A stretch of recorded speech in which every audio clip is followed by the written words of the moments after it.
today on Divorce Court. I don't want to be just the other girl. Like, I'm too old now. I've been married, grandkids, and everything. It's time for me to sit down. I want the judge to tell Cherie to grow up and act her age. You can't wear booty shorts at 45 years old. You got grandkids.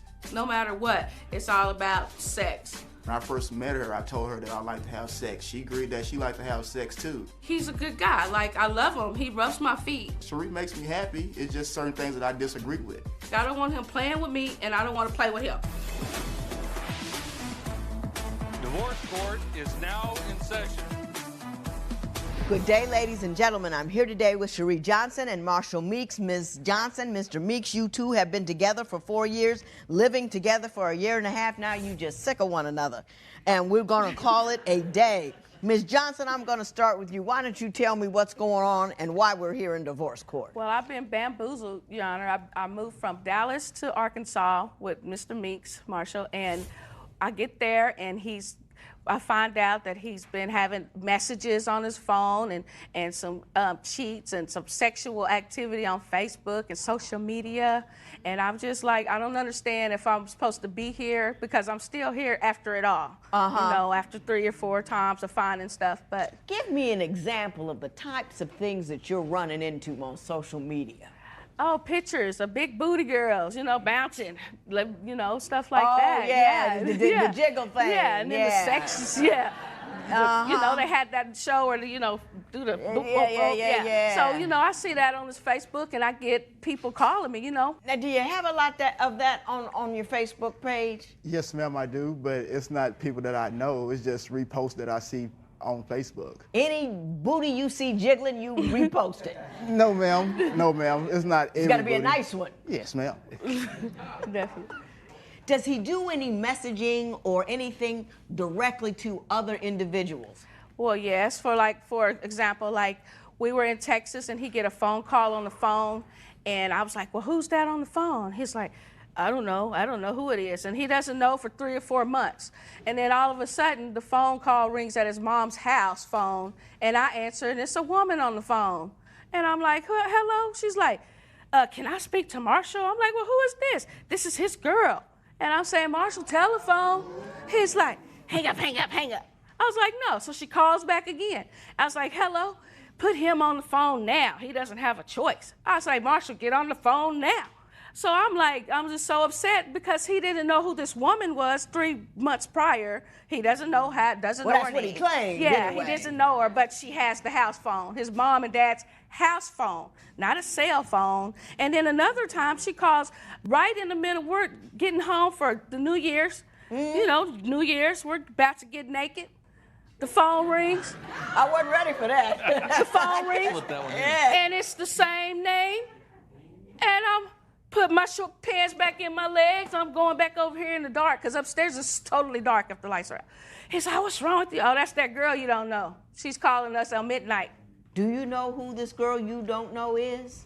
Your Honor, I've been knowing who the girl is. The only difference is I answer the phone. She just don't answer the phone when guys call her phone. So are you seeing this woman? No. What No, was ma'am. she calling you for? Nothing. She was just calling to say Happy New Year's. I answered the phone in front of her. Well, I she's didn't- been calling to say Happy New Year's for months. No, ma'am. No, ma'am. Right. Well, what were the other calls for? What she's talking about is stuff from Facebook. Like, this person doesn't even stay anywhere close near us. So it's a Facebook conversation, but she have Facebook conversation with guys all the time. Well, what kind of conversation you having on social media that upsets her? What's going on? Are they sexual in nature? No, ma'am. It's nothing sexual. I object. I object. Give me an example. Tell me where he's lying. On his page, on my phone that I have, it's a picture, and it says, who has the best, you know, stuff, you know? And it's got a picture of this lady. You have it on your phone? Yeah, I do. And it's on his page that he says that he doesn't have. You know, with that being said, though, I don't know who it is. But it is on your page. Yes, See I his got a name lot at of the pictures top? on my page. Ooh, that's what I said. Huh? Slide to that way. Yeah. Yeah, I That's think his she's name. being extra, Your Honor.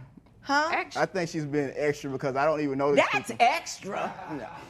That's a whole lot of extra. Uh-huh. Do you talk to women as well on those things, or it's just the posting of the pictures? It's just the posting of a picture. I don't even know How who else old are on. you? I'm 32. And that still happens in your 30s. Yes, ma'am. I don't see anything wrong with posting pictures that I don't even know who they are. Okay, what do you think the problem is in your relationship? Because she's leaving you. Because it's a She's whole sick bunch of of different you. problems. Huh? Yeah, I mean, that could probably go both ways, Your Honor, because... Is she doing sexually inappropriate stuff? Yes, ma'am. Tell me about All the time. She go out, stay out all night long. I don't know where she at. She don't answer my phone calls or text message. And then when she come home the next morning, she's drunk. I'm not all the way drunk. Not all the way, just No. part way drunk. By the time I drove home, I sobered up.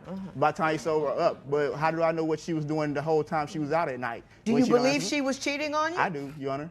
Okay. Have you cheated on her? No, not while we was together, Your Ms. Honor. Johnson, would you care to disabuse me of that notion? Yes, ma'am. He has cheated on me, I believe.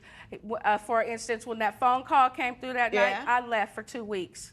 And in the 2 weeks that I left, I wasn't answering the phone or whatever. And he comes to get me. Like, that's never happened to me. That was a big deal. Like, you came to get me, that means you must still love me. Right. Well, when he walks in, he smells like He sex. smells like sex. Yes. And it's midnight at night, and he walks in, and I'm missing him so much, and I'm thinking I'm tripping. Like, I'm tripping. To myself, I think I'm tripping. I think you're tripping a little bit myself. But Ms. Johnson, hang on. Mr. Meeks, do you know the circumstances about which she speaks? She left for 2 weeks. The whole 2 weeks that she left, I was calling her family members, trying to find out where she was, trying to plead with her to get her to come back home. And then I get a phone call saying that she left me and went to her ex-boyfriend's house. No. So, were you at all dealing with other women while those No. 2 weeks went by? No, ma'am. I dealt with one woman, I did, and I told her about When it. was that? It was probably after that. March 16th. It was probably, no. She knows the date. No, she doesn't know the date. It was probably about 7 days after she had left, after I kept on calling, and then I got a phone call saying that she was at her ex house. But, Your Honor, I left him because of a woman calling the phone. And if he loved me so much, why would you go be with a whole nother woman? Mr. but- Meeks, let me ask you this. You should be honest with me. Are you running around on her a little bit? No, I'm not. You're not having sex with any other woman? No So other ever woman. since you've been with her, those last, how long has it been? 4 years. Never not one cheat in those 4 years. Never, not once. The only time that she can say that I cheated, or when she say that I cheated, is when she left the house. So you were on a break, according to you. Right. Well, that according to her too. She left and went to her Wait ex-boyfriend's till house. boyfriend's actually, she was on a break Exactly. too. Exactly. I don't believe that. I'm going to get off the real life cheating, and I'm going to take a look at your electronic porn life to see how that stands. She have the password to my phone, so she can go in anytime she want to. I don't have your but fingerprint. She don't have my fingerprint, but the way I knew that she was going in my phone with my fingerprint, because one night I changed my fingerprint to my toe print. So when she tried to use my finger to get off of my phone, she couldn't, so she waked me up and say, "Oh, so now you don't change your password to your phone."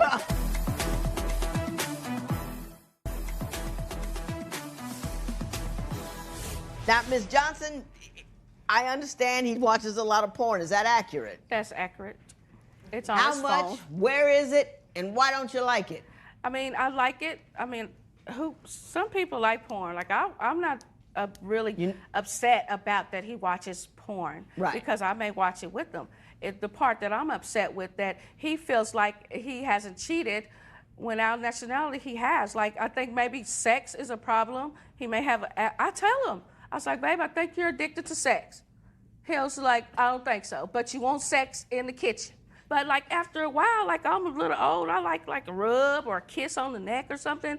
And if I don't do it, he huffs and It's puffs. a problem. Goes in the bathroom. Mr. Meeks, are you... True story. You know, it's difficult for me to ask a dude to defend these actions. Are you always after her for sex? I like to have sex, Your You Honor. have- I do. I enjoy it a lot. And you've been exclusive with her or not? Because now's the time to tell. If Right. not. I mean, but when we first got together, Your Honor, before we even started talking, I told her I like to have sex. Uh-huh. And I like to have sex a lot. Uh-huh. She don't have a problem with it because when we first got together, we had sex a lot. A lot. So as time go by, now you want to start changing stuff up. I mean, don't start something from the beginning That's and then because change you it during the started sharing the product. Are you cheating on her? Come on. Your Honor, like I said, I had sex with one person. One person? Yes, ma'am. Okay. So the porn thing, is that an issue? No, I watch porn, Your Honor, but like she said, she watched porn with me. Oh, okay, And so. it's not something that I wake up in the middle of the night and just go watch porn or anything like that. Now, I've heard people go bankrupt watching porn. You know what I mean? They've enough paid sites and they have do you spend a lot of money on it? No, ma'am, I don't spend any money on So porn. it's all free? Yes, ma'am. He hasn't. I just want him to, he tells me, I have to make up a story. Like he sleep, for instance. One night he sleep. And he has a fingerprint on his phone for his code. So I take his fingerprint and push the button with it. And what's the most incriminating thing? Did he not wake up? No. Your Honor, He did can I not say something wake up. about that, though? Yeah, go ahead. Okay, Your Honor. She had the password to my phone, so she can go in anytime she wants to. I don't have your but fingerprint. She don't have my fingerprint, but the way I knew that she was going in my phone with my fingerprint, because one night I changed my fingerprint to my toe print. So when she tried to use my finger to get off of my phone, she couldn't, so she wake me up and say, oh, so now you don't change your password to your phone. Did he change up on He you? changed, he'll tell me, and then he'll say, oh, it's this number, and then I'll go in the bathroom, come back. Let me see your phone. It's a different phone. But Is he there stuff started on there that. she can't see? That's what I want to know. No, Your Honor, it's just she thinks everything that she do is okay, and she try to justify it, but she have guys calling her phone all the time, Your Honor. She have different guys calling her phone. She have different guys Do texting you her really phone. think she's cheating on you? I do, Your Honor. From time to time, I do. Proof. Well, yeah, that's exactly what I'm going to ask for, Yeah. Mr. Meeks. I want you to dig deep And I'm finna tell you, Your Honor. and tell me something that's going to make me say, yep, she's doing the wrong thing. Is there a reason you haven't married her yet? Do you feel like she's not the one? You're not the marrying kind? Any of those things are okay answers, but we need to know which one it is. Well, Your Honor, He's married. I'm getting it. Well, there you go. Now, Mr. Meeks, this is your opportunity to tell the most incriminating story you have with respect to Ms. Johnson and her extracurricular sexual activity. Go. Okay, Your Honor. I could be at work. She'll go out with her friends and everything, and she'll have a totally different outfit on from when she out with her friends than when I get home.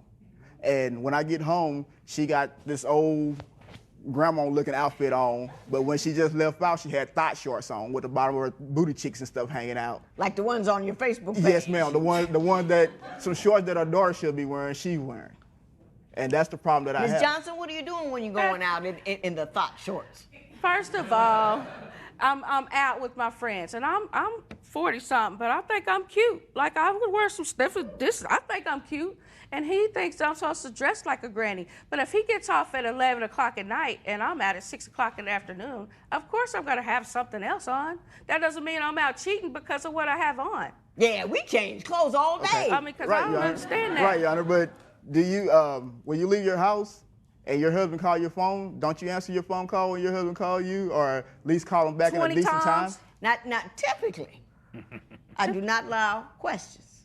But I'll answer that one. And yeah, I answer the phone. Right. So what is the point you're trying to make? Okay, well, the point I'm trying to make is when you go out with your friends, I don't have a problem with you going out with your friends, but if I call you and you know that I'm at work, I feel like you should answer the phone and call me back. She don't respond my call, message, or text or anything, but then you show up the next morning. Let me ask you this, Mr. Meeks. Are you calling her about nothing? No, ma'am. If I'm calling her, I'm calling for a reason. Is the reason, where are you? Yes. Oh, I ask where she is. Yeah? Yeah, I do. But it's not asking her like to check up on her to keep tabs with her. I'm Well, asking what you her asking for? Cause like when I take breaks and stuff, I have to call her so she can come pick me up off my break at work and On stuff. tabs. Another thing, he goes to work. He works a couple of jobs. And to keep me at home, I have to go pick him up from work for a break for 30 minutes, take him back to break, take him back to work, pick him up for after work. And people that live right next door up the street can just drop him off or something, but he needs me to come. And then like with the cars on E, I was like, well, I need gas and money to eat, or I need this. He'll give me $10 for gas, cigarettes, something to eat, something to drink, and something for the kids for $10. Like, he's just trying to, and the gas tank is on E, might I add. Mr. Meeks, are you cheap? No, ma'am, I'm not. I'm not cheap at all. It's anything that she needed and want, I take care of it. But the problem that I have with Cherie is that she would take her last and want to give to the world. And I try to tell her we can't take care of the world in our household too. We got to take care of us first, and then you worry about your friends. What, she's giving money out to friends and whatnot? Yes, ma'am. She'll give her last to anybody. And she want to help the world, but I'm not a help the world person. You know what I'm saying? She's trying to help yourself. I understand exactly. that. Hey, I'm right with you. Ms. Johnson, is he tight with the dollar because you give the last one away? I'm a save the world, and he's to save myself. Like, it's just in my heart. If somebody needs something and I got it, I'm going to give it because I'm going to get a blessing back. And I try to tell him, and he doesn't care about that. Yeah, but you blessing them with his money and not your own. Exactly, Your Honor. Well, the difference between me and him is I'm not his wife. First of all, that's what I want to be, but I'm not his wife. Uh-oh. She said it. Did you hear her? I heard, Your Honor. What'd she say? She said that she's not my wife. And that's why we're here, you know. Right. She's gonna bounce if you don't come across with the ring. And I think that's the entirety of this whole matter. The sex, the post, none of that matters. She wants a ring, and I'm gonna see if I can get her one.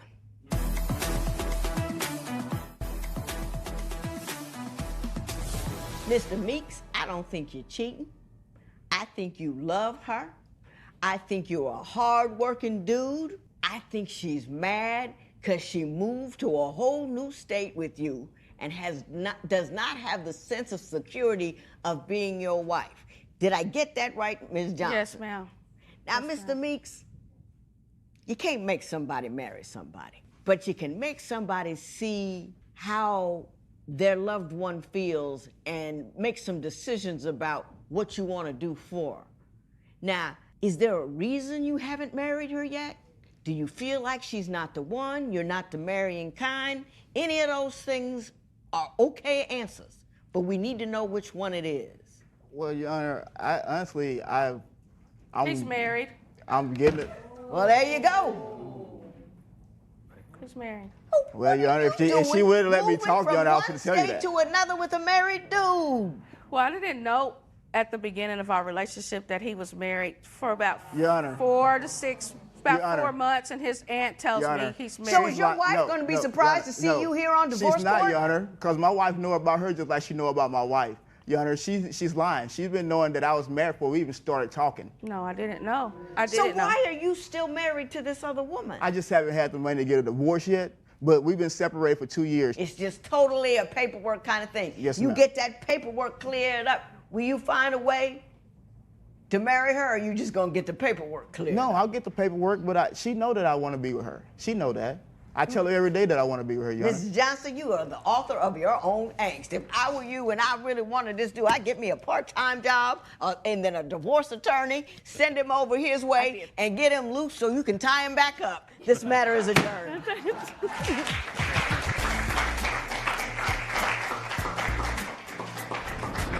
I had tons of doubts before today about getting married, but after listening to the judge, maybe I'll let him get a divorce before I decide if we'll be together.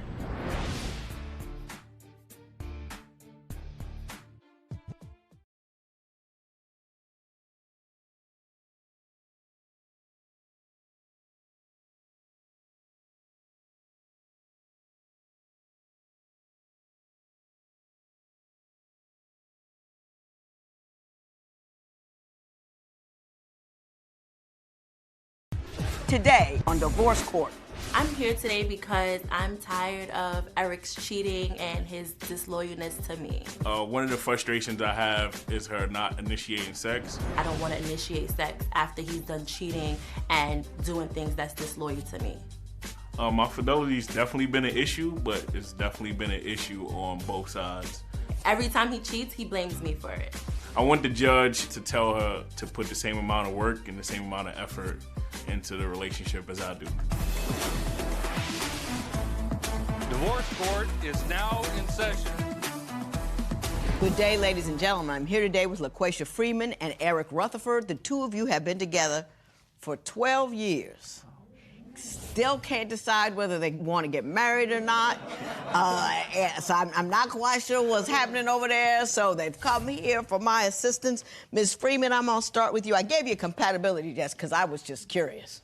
So tell me a little bit about your relationship and what the problem is. I've known Eric since I was 14 years old. We've been on and off pretty much on the last 4.5. I'm just pretty much tired of his cheating, his lying, and his excuses of cheating. Well, give me some examples of what you've caught him doing. I've been on his social media and I've seen girls commenting hard eyes under his pictures. I went through his phone where females like, oh, I love you so much. You're the best boyfriend I've ever had. Yes. Mr. Rutherford, is that occurring? Yes. In all actuality, it is. It has been occurring. Like she said, we've known each other for a long time. I was young in the beginning, but like recently, it's just a lot of the stuff that she do. Like she's not making me feel appreciated, like not wanted, and I get that affection from other places. Okay. Do you wander a bit? Do you travel? You know what I mean? She's been there forever, and yeah, you're not happy about it. There's this good-looking woman, and whoops, is that what happening? I like to roam the halls every now and again. Yeah. It's just, like I said, it's just something I'm not getting from her. Okay. And what aren't you getting? it's just the affection, like making me feel wanted. Like for one, like her being aggressive and initiating sex is a huge thing for me. Like she just feel like she just don't want to do it. That's my opinion. Because she do it to other people. I've seen her do it to girls. You've seen her do what? I've seen her initiate sex with girls. Oh, but she doesn't do it with you. Right. When you initiate sex, is she responsive, or is sex and intimacy an issue altogether? She's responsive. That's the weird thing. Like, it's not like she'd deny me having sex. It's just she just won't initiate it because I guess it's something that I want her to do. Yeah, yeah. You know, I hear that a lot from guys, and I kind of think it's, we don't think we're supposed to. You know what I mean? That you guys are always willing to initiate. You do it so often anyway. So you know, I mean, just wait long enough, and here he comes. So it really, you know, and it may not be, you're taking it as a personal affront, and we're just like, well, you know, give him 10 minutes, he'll be by. So, Ms. Freeman, did you hear what he said? He's feeling unloved and unappreciated because you initiate sex with women, which is a whole nother conversation, but not with him. Do you understand what he's telling you? Yes, I do, Your Honor, but he also needs to understand that it's hard for me to initiate sex when knowing that he's out cheating and, you know, going on trips with females and doing all these different type of things that he doesn't do with me. Right. So I don't feel wanted or appreciated. Gotcha. And the question becomes, which came first, the chicken or the egg? Did he start cheating and then you recoiled, or were you not with him and you start cheating? Have you been cheating throughout there, Mr. Rutherford? When I first met her, I had a girlfriend. So and she know that. Yeah. It's not like it's something new. And she cheats also. I went through her phone and seen text messages from dudes talking about how they like how she looked bent over and all this. Like, did that happen, Ms. Freeman? Yes, it did happen. Yeah. So basically, let me ask you this. Are you guys just kind of together because you're used to being together, but you're really just doing your own thing? I kind of feel like from her side, yeah, I love her, like, with all my heart. Like, I can never see me being with somebody else in the future but her. Really? Yeah. Do you want to marry her? I do. I actually, like, had a deposit down in the ring like a few months ago, but I went and took the money back. Now,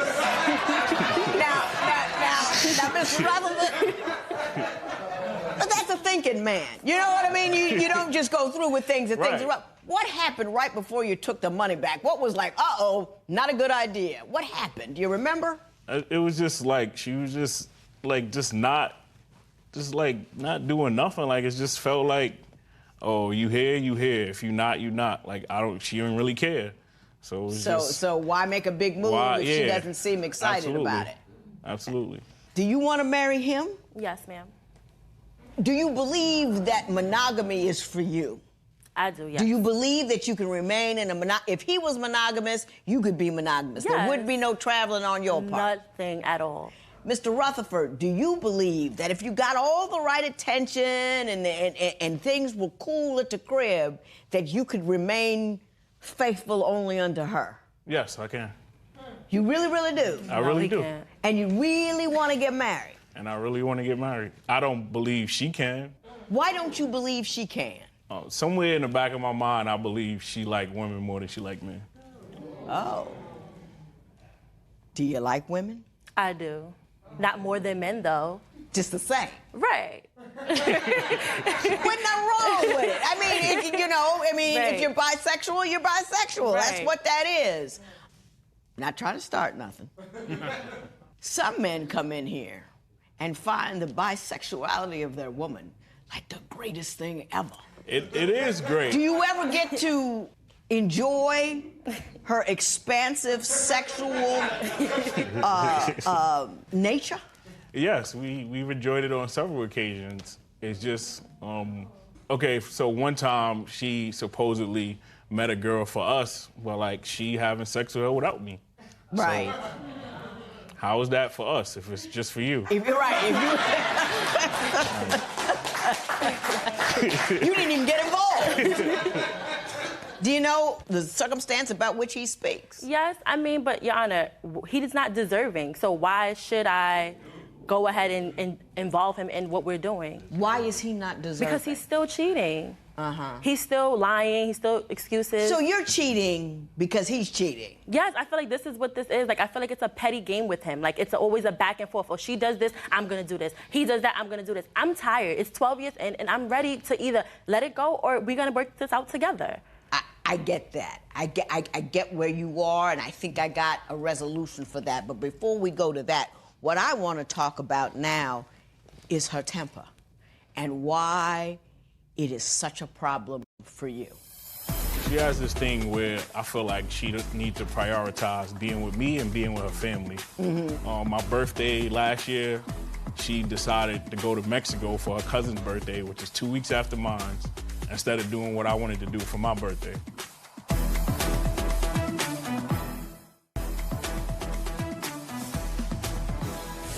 Mr. Rutherford, I understand you believe she has a temper and attitude problem. Is that accurate? Yeah. Give me examples or tell me what's happening that causes you so much concern. It's more like a passive-aggressive thing. Like, she do stuff initially, like, just knowing that it's gonna make me upset. For instance, she has this thing where I feel like she needs to prioritize being with me and being with her family. Mm-hmm. On my birthday last year, she decided to go to Mexico for her cousin's birthday, which is 2 weeks after mine, instead of doing what I wanted to do for my birthday. Okay, gotcha. Ms. Freeman, your response to that? It's accurate. I did choose to go with my family, and that's because I gave him money and he went and gambled the money away for his birthday. So I didn't have enough to do both already, because I already gave you the money, you gambled it away, we weren't able to do what we wanted to do, and I already had put down on this trip. It was on somebody's credit card. I couldn't just be like, oh no, I'm not going because of my boyfriend's birthday. But you said you didn't want to go. I did want to go. You said, But Ms. Freeman, let me ask you this. Yes. His birthday is on the same day every year. Yes, it is. Every year. It is. So why would you schedule a trip on a day you know it's his birthday? It was 2 weeks. It was 2 weeks after, Your Honor. It was his birthday is the 6th. Her birthday is the 24th. We were supposed to go to Atlantic City, and I gave him the money that I was using for us to go to Atlantic City so that he can gamble with it and get more money or whatever he was going to do. And he decided to go ahead and he lost the money. Mm-hmm. So that part of the money for his trip was gone. I got you. Let me ask you this. What happened with the argument at the club and the $60? I want to know about that. The $60, I borrowed it from him maybe about 3 weeks prior before he even got to the club. It was his friend's birthday, and I asked him that day, oh, what are you doing? He's like, oh, I'm going here for my friend's birthday. I said, oh, okay, cool. I wasn't really in the mood to go. I wasn't. So my cousin called me and said, oh, what are you doing today? I said, nothing. She said, oh, we're going to this spot. I said, oh, okay, that's cool. I said, well, I don't want to go. She's like, come on, see what Eric is doing. Y'all can come or whatever. I said, I really, really don't want to go. And she's like, come on, just see what he's doing. So I said, all right, let me just ask him. I said, Eric, what are you doing today? I mean, can I go with you? He's like, no, you can't go with me. I said, okay, fine. So my other cousin called me and said she was leaving. So I went with her, and we went together. And when I got back to my house, he's like, I just want to get all my stuff out of your house. And I said, okay, fine, come and get it. He said, oh, and I want my $60 back. I said, well, you got to take that L because I don't have $60. Okay. Mr. Rutherford, is that an accurate reflection of what you remember, or is it something else entirely? Yeah, that's pretty much That's accurate. pretty much it. Yeah.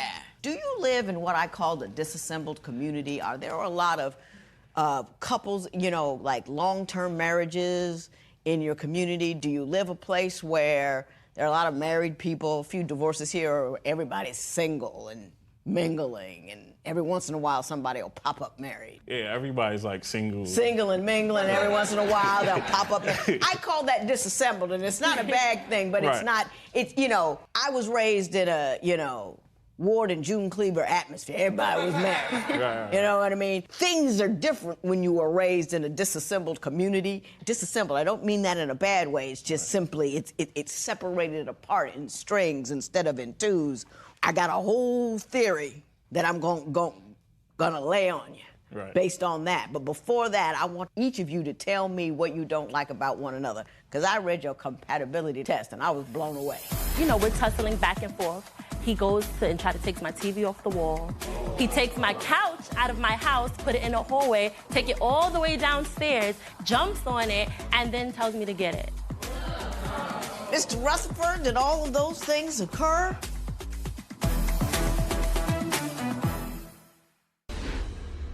You had when I asked what's wrong with the other person, y'all just went for it.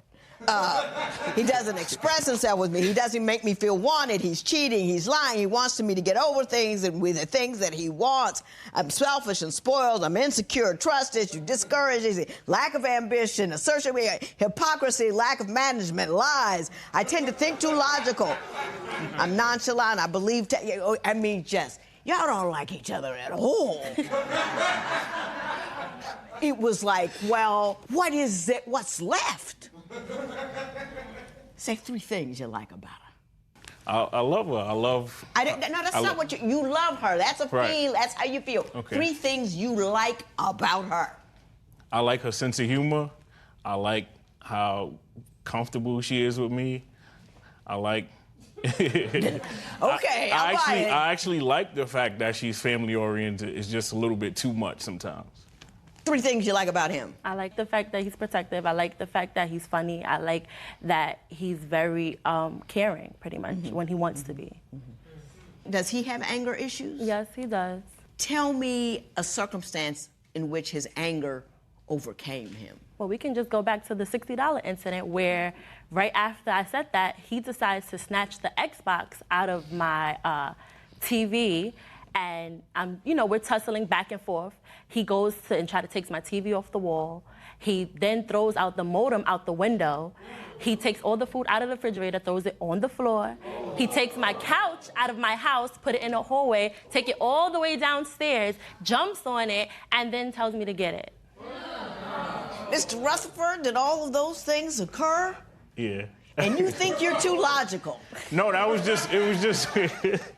was just one time. That one time, my emotions definitely got the best of me. One time? Yeah, one time. You know what I'm gonna do for the rest of this? I like both of you. You do a lot of bad stuff, but that don't mean you're bad people. I think your problem is a love in the hood problem. You know what I mean? And I'm gonna tell you a little bit about love in the hood and how to get it right.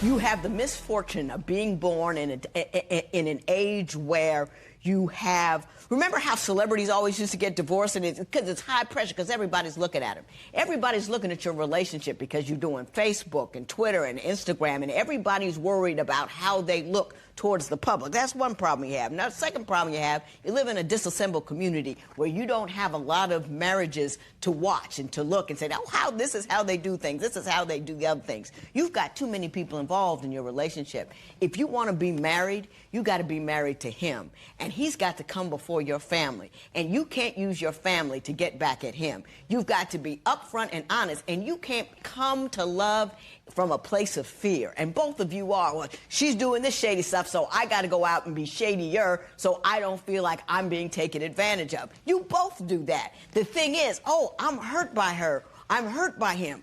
I feel hurt by what you did. Don't make you weak. Don't make you sad. It doesn't make it. Put it to him. Put it to her. This is what I felt. You know what I mean?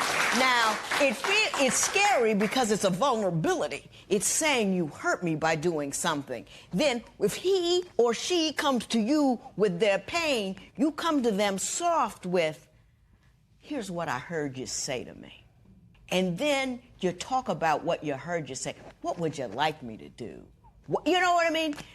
Don't be so afraid that you're not coming out on top that you have to go to third parties in order to even up the score.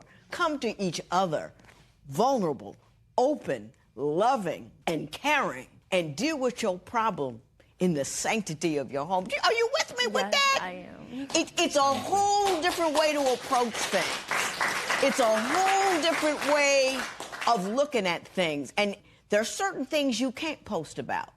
Don't ever, you know what I mean? I'm going to send you to somebody who's going to get you restart, and now you got to forgive each other. You can't, oh, he's had one more cheat than me. She's done that.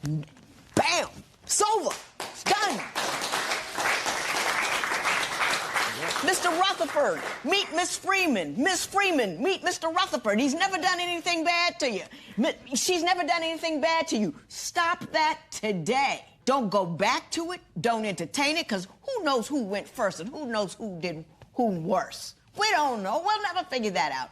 And you both love each other and want to be with each other, but you're stuck with what you've done to each other. So let's all call it even. Let's call it a day. But you understand what I'm saying? Absolutely. You want each other. You want to love each other. You just don't know how. Ooh, I got a book to tell you. It's called Making Marriage Work. Read it together. But you have to step back of what you were, forgive each other for what you've done, and then love each other like it's just the two of you and not your entire community. You with me? Yeah. Yeah. You hear me? I hear you. I got it. This matter is adjourned.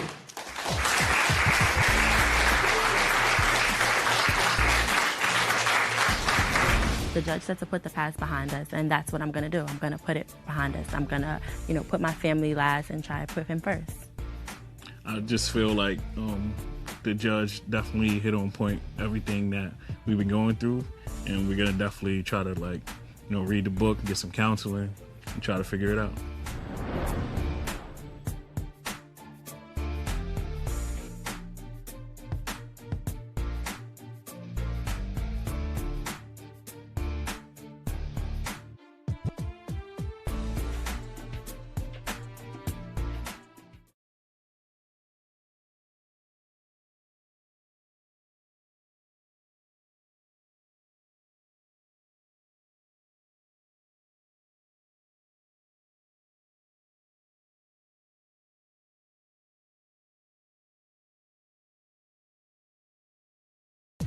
Today on Divorce Court.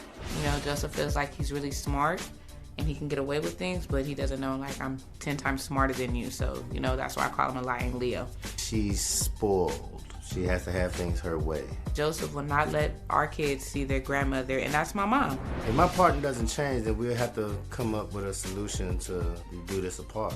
It's not good for him just to walk out every time me and him get into an argument. I had to make an ultimatum, either you do this inpatient program or, I can get the kids back on my own and keep it moving. If it wasn't for him, we wouldn't be almost 6 months clean. I feel I can trust Janae. If I had to put it on a scale of 1 to 10, I'd say it's a 6. Divorce court is now in session. Good day, ladies and gentlemen. I'm here today with Janae Mixon and Joseph Brown. The two of you have been together for 2.5 years. You have been engaged for the last year. You love each other, but you're not quite sure you can get it to work out. That's why you came to see me. You brought your marriage license, and you've given me permission to tear it up should I think your union is ill-advised. You've also filled out my compatibility test, and we will get to that momentarily. Before any of that occurs, Ms. Mixon, I'm going to start with you. Why don't you tell me a little bit about you and why you are concerned about the viability of this relationship? Well, Judge, my mom had me when she was 17. Then she had me when she was 18. Mm-hmm. She graduated with me on her hip. Then I was raised by my grandma because my mom was into drugs. I moved out to Los Angeles with my mom when I was 14. When I currently resigned out here with my mom ended up selling me to a pimp for $100. I started into the prostitution when I was 14, all the way to the time I was 19. So when I met Mr. Brown in February 2015, I wanted something different for my life. You know, I didn't want to do the prostitution anymore. I really wanted something really different. We met through a mutual friend through social media. You know, we were talking. We were really good friends. He asked me, can we start talking? I said yes. Every Friday, he would send edible arrangements for me and my daughter. Sending money out here to make sure we were okay. Well done, Mr. Brown. Well done. First of all, Ms. Mixon, before you say anything else, I am so glad you're here and standing and straight and tall and getting this. I'm just so proud of you.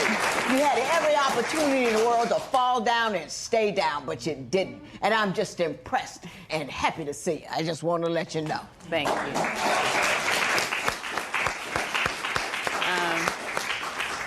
He came out here after we started talking together. He came out here a few months later for his vacation. We spent 2 weeks with each other. Then he had to go back to work in Burlington, Vermont. He went back to work. As soon as he got back, he said he wanted to move to LA to actually be with me. And we've been together ever since. Now, let me ask you, Mr. Brown, when did you find out about her past? During one of our conversations on the phone, she was talking about one of her friends who had got murdered as she was working. It came up then. It came up then, yeah. And all that. Now, a lot of guys, wrongly so, but would be put off by that. Why weren't you? Well, I was in a previous relationship before, and as she stated, you know what I'm saying, she wanted change, I wanted change too. My previous relationship, it was just lies throughout lies. Right. So I moved to Vermont. You know, my sister was staying up there. She told me I can come stay with her for a while, find me a job, which I did. But then all of a sudden, it got too cold in Vermont. All of a sudden, it got too cold in Vermont. Yeah, I hear you. It was very freezing up there. Like, one day we had to work in -35 to -50-degree weather. Yeah, no. So that was the point of me saying, you know, I can't be in Vermont no more, you know. How much time elapsed between initially meeting and you being together? I want to say a couple of weeks. A couple of weeks? Yes, because only because I wanted something different. I was used to the bad life, and I wanted to try something different. Well, what about him was different? What did he say or what did he do that led you to believe he could give you different? Well, when I told him about my past, because that's what I did, I came out and told him about my past, because I'm the type of person, I don't like anybody coming to you telling you anything about me. Right. Because ain't nobody can tell you nothing about me besides me. Gotcha. And when I told him, he wasn't judgmental, and the first thing he said, I don't care about your past, I want to be in your future.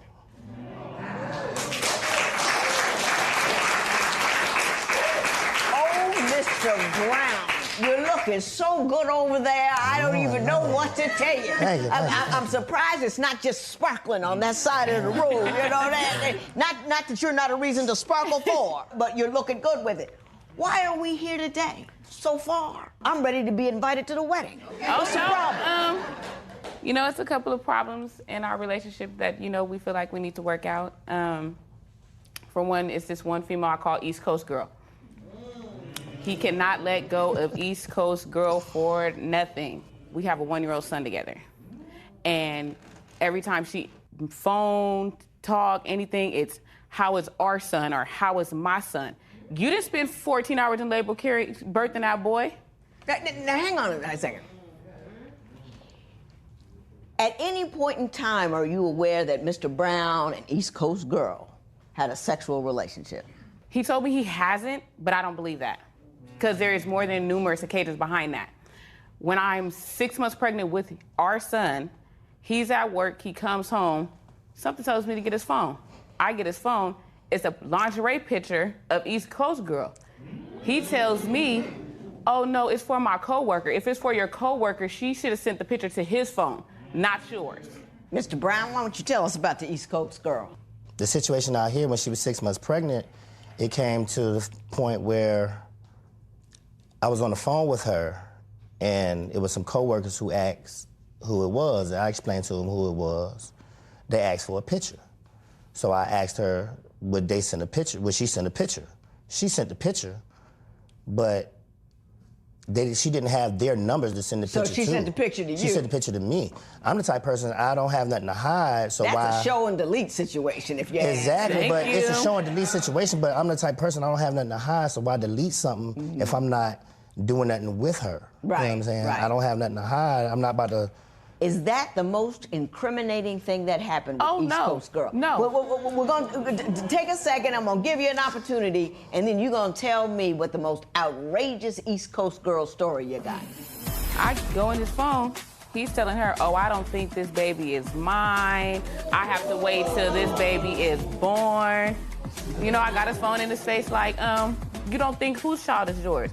Mr. Brown, your version of those events.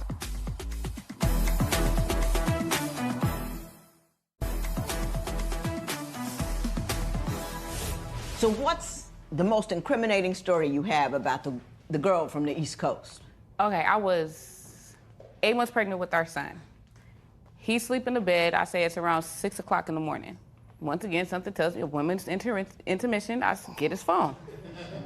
I go in his phone. He's telling her, oh, I don't think this baby is mine. I have to wait till this baby is born. So you know what I do? I go over there, wake him up. Excuse me. Hello, can you wake up? You know, I got his phone in his face like, you don't think whose child is yours? Oh, what are you talking about? Whoops. So I showed him. He tried to take it. No, don't take the phone. He's like, oh, well, you know, I just told her that because me and you got into an argument and I didn't want her to know the truth, so you rather lie to her and tell her that you think that our son is not yours. So what I did, I said, okay, since you want to lie, no, you are not allowed in no delivery room. No, you are not allowed to sign no birth certificate. No, you are not allowed to cut no umbilical cord until I get a DNA test. No, he didn't want to do it. Okay, you won't be in you won't be in the delivery room. Mr. Brown, your version of those events. When the conversation was given, like I said earlier, it was a relationship in the past that I went through for years of just lies. Right. Because of the lies came from her lying about being pregnant. All right. So I didn't know what to believe when, you know what I'm saying, she told me she was pregnant, this, that, and the other, you know. So I went ahead and thought what I wanted to think. You know what I'm saying? I didn't know what was true or what was not true. I don't know if she was lying to me or if she wasn't. You know? So how did the East Coast Girl get involved in your consternation over as to whether or not that baby was yours? Just somebody that, you know, I confided in, you know. It was like we're somebody to talk to. You right. know? It wasn't like I could, it was... Can I give you my little 10 cents on free radical women? Mm-hmm. A free radical is a kind of atom that has an extra electron out there and it goes attaching itself to things and people. But when you get into the habit of talking to a woman about how your relationship isn't working, opportunities pop up in their head. And you may not be getting the best advice because there's always an opportunity that maybe you and she. You know what I'm saying? It's not good business. It's not good practice. Doesn't make her a bad person, but it's not a smart decision on your part to talk with free radical women. What do you think is the major impediment to you two just waltzing down the aisle together? She has friends as well.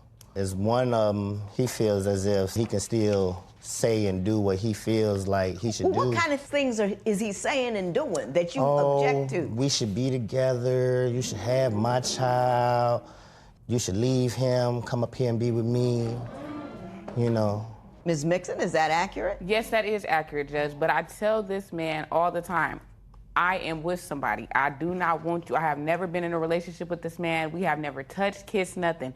It's called a fatal attraction. He likes me. I do not like him. Do you entertain any conversations with him? Yeah, I do. Because simple fact, how I am, yes.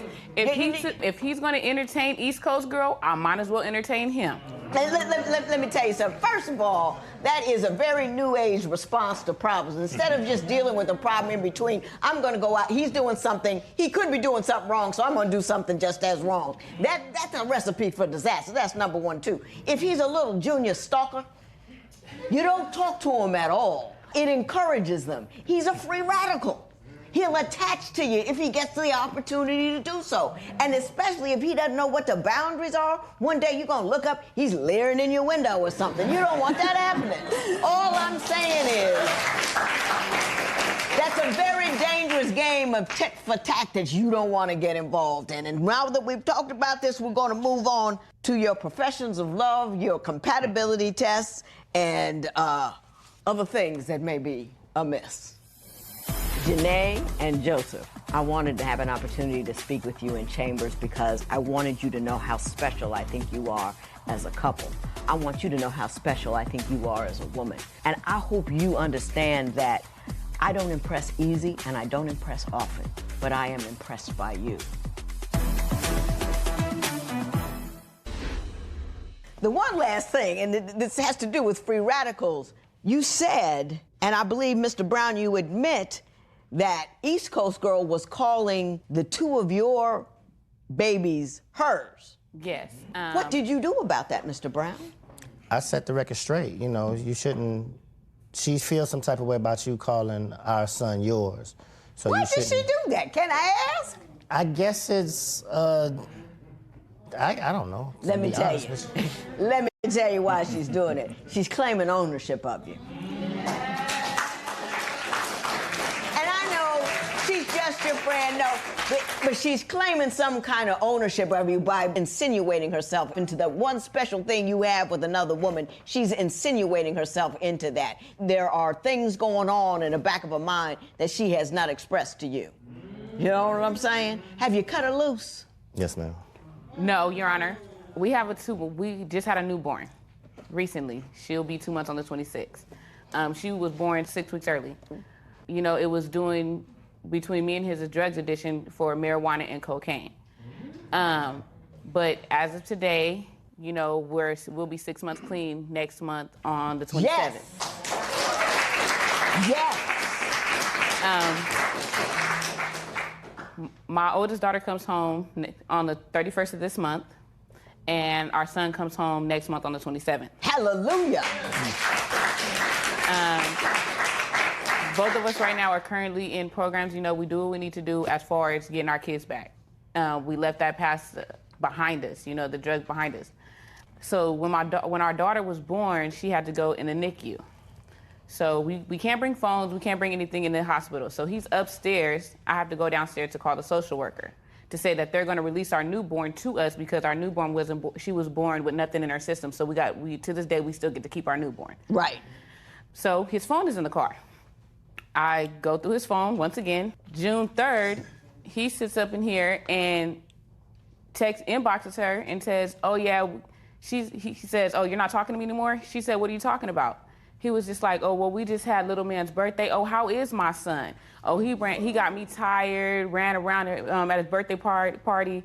But before that, he just told me that he texted her and told her, oh, well, since you can't respect me and Janae's relationship, there's no reason for me and you to talk. Oh, I'm just going to sit here and block you. And he called me and told me he said that. But you're still inboxing her. You're still talking to her. Can I want to stop. And I want to talk to the two of you. Because I like me some Mixon Brown.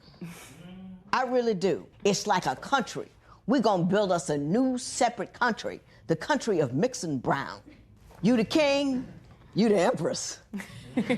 And we're going to talk about how you can build your kingdom and your empire without some free radical concerns. So I'm going to adjourn this court, and we're going to reconvene in my chambers.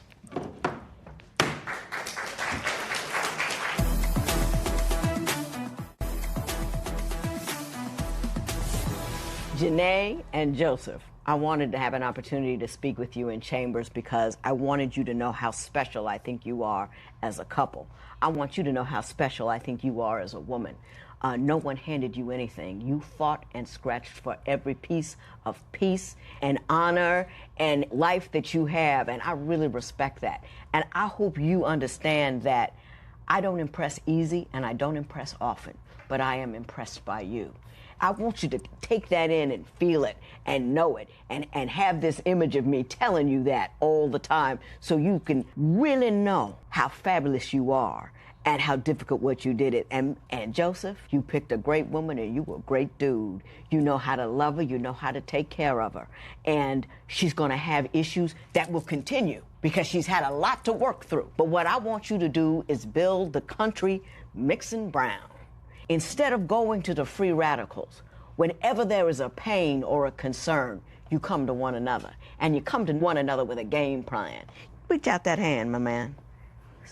Baby, I got this concern. And then you say what it is. And then you say, this is what I heard you just tell me.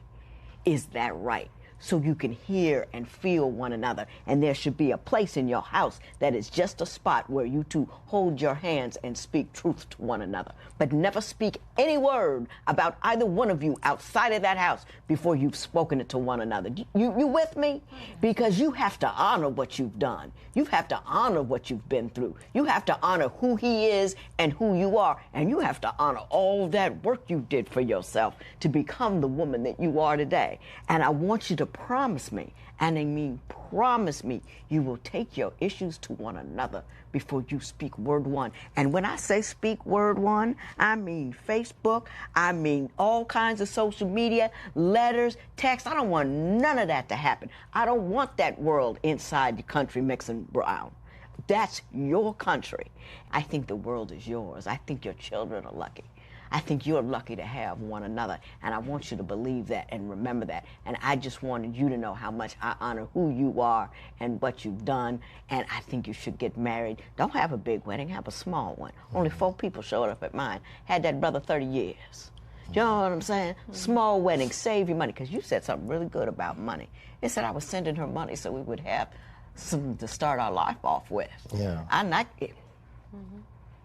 No fingernails, nothing. You with me? Yep. God bless you both. You're fantastic. I just love you. Thank you. I wish you the best, and I want pictures of the wedding. Thank you, honey.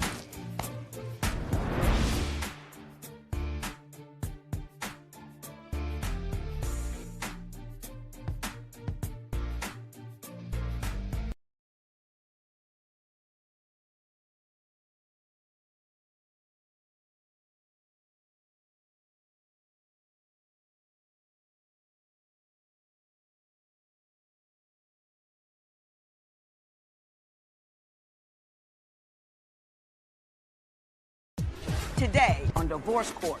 Gilbert's drinking has become a financial burden. I haven't had a drink since I came from an alcohol treatment program, but she's pushed me to the edge where I feel like I want to drink. Gilbert says I'm a mama's girl, but that's completely not true. Me and her are best friends, but a mama's girl, no. Kenya, she'll get in the bed with me and say, can you cuddle with me like I do with my mom? I mean, that just makes me feel, what's going on here?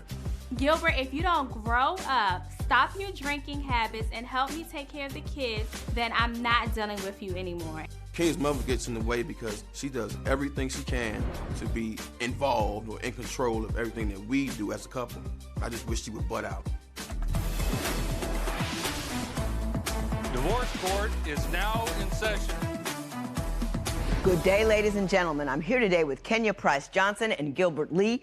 The two of you have been together for 12 years. You have 2 children together. You have yet to get married, and you're not quite sure if you should, so you've come to me for your opinion. You've given me your marriage license with permission to tear it up should I think it's not a good idea. You've filled out my compatibility tests, and now you're going to tell me what's going on in your relationship, why you love each other, but why you're concerned that marriage may not be the way to go. Ms. Price Johnson, I'm going to start with you.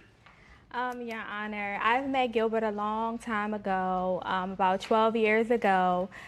We met, we met in the neighborhood, and at first I didn't want to talk to Gilbert, but he came on to me. So, you know, as time progressed, I realized that he, you know, he had a great personality. You know, it was never a dull moment. He always made me laugh and smile. We always had fun together. Years down the line, Gilbert had a drinking habit, which was fun back then. But now, you know, as adults and we have kids together, it's time to like grow up and, you know, time to like overcome that. Yeah. Mr. Lee? Yes, ma'am. Do you so far agree with the events as she described them? Except for the part I came on to her. What, you say she came on to you? Yeah, she came on to me. I mean, I was out with the homies and she come walking up the street. I wasn't looking for her. He stopped me, Your Honor. Okay. And the drinking thing, I was drinking when she met me. Right. So, But that was years Ms. ago. Price It's time to Johnson, stop. you talked about the drinking. Can you give me some examples where you believe his drinking has caused difficulty? You know, one time, Your Honor, 3 o'clock in the morning, I'm sleeping. Gilbert was out drinking. He comes in the house and he just like turns the radio on, like it's like he's at a club. So I tell Gilbert he has to leave. He goes to his car and he does the same thing. He turns up the volume of his car so that all the neighbors are like outside wondering what's going on with that. outside wondering or outside partying with me? They were. Let's keep it real now. Mr. Lee, was she out there with you? Yeah, they was out there with me partying. I wasn't. She looking out the window. She's upset now that the neighbors having a good time. She the only one miserable. No. Ms. Price, give me another example of a time where you believe Mr. Lee's drinking has caused difficulty in your union. Well, Gilbert has gone to rehab several times. Him being away, I've had to pick up, responsibilities of, his half of the bills, his half of daycare. I had to do, extra things, in the house. Now, Mr. Lee, have you gone to rehab? Yes, ma'am. How many And times? how many times have you gone to rehab? Twice. Once was court ordered, so it wasn't like I wanted to go. I just did it so I wouldn't go to jail. Okay. I mean...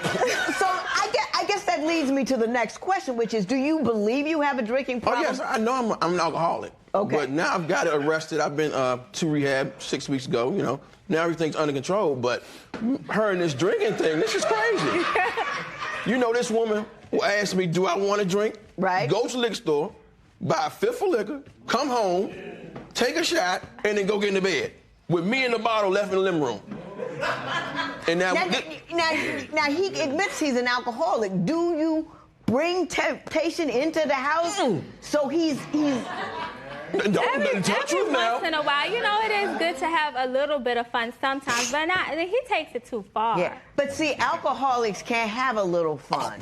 One drink is too many. But I'm not an alcoholic. I know, but he is.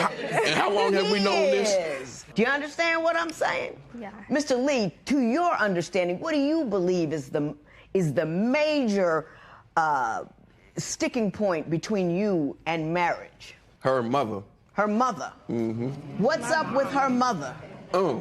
Always in the middle. I'm talking about I had to marry both of them.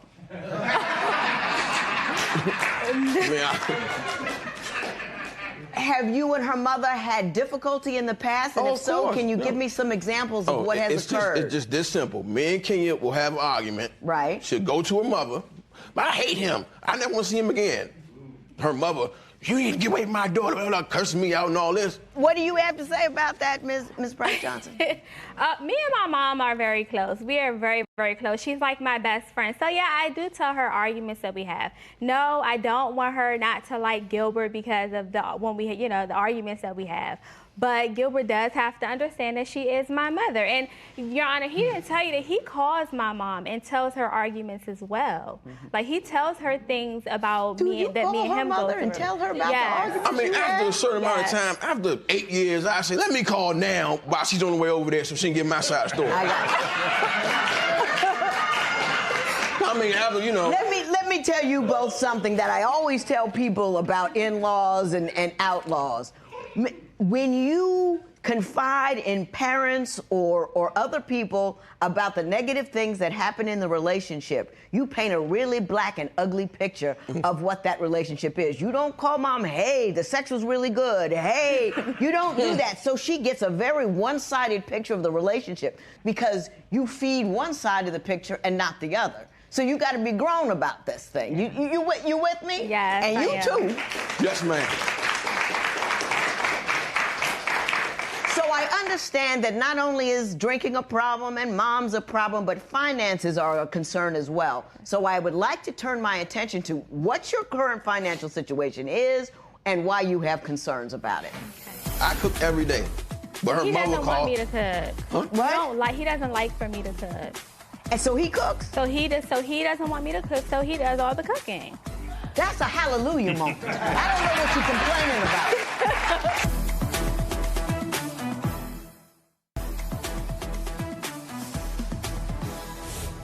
In general, I understand that you and your mother believe that Mr. Lee don't have any money and he don't work often enough, and to top it off, he gave you a cheap, tacky ring. So why don't you tell me about the cheap, tacky ring, and then we'll back up from there. Well, Your Honor, a few years ago, Gilbert decided to propose to me after we had a big argument. He went out and got a ring that was maybe $2 or so. It was very, very cheap. Once I woke up, well, he gave it to me at night, and I looked at it, and I thought it was fine. But as I put it to the light, I noticed that the ring was very, very cheap. Also, I confirmed it with my mother, and she also confirmed that the ring was very, very cheap. How old are you? 27. I was close with my mom too, but there's a little, not quite right over there. Mr. Lee, what is your response to the cheap ring accusation? Let's go now here. My buddy had a ring that he was going to propose to his girl. They broke up. I gave her the ring. So, as things get better, I'll get a better ring as we move forward.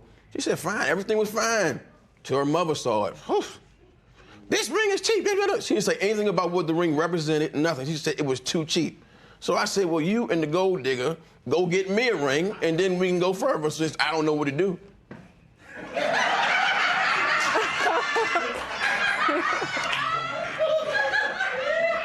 We do talk about your mom a lot, and I got to tell you, your mom cannot stand Mr. Lee.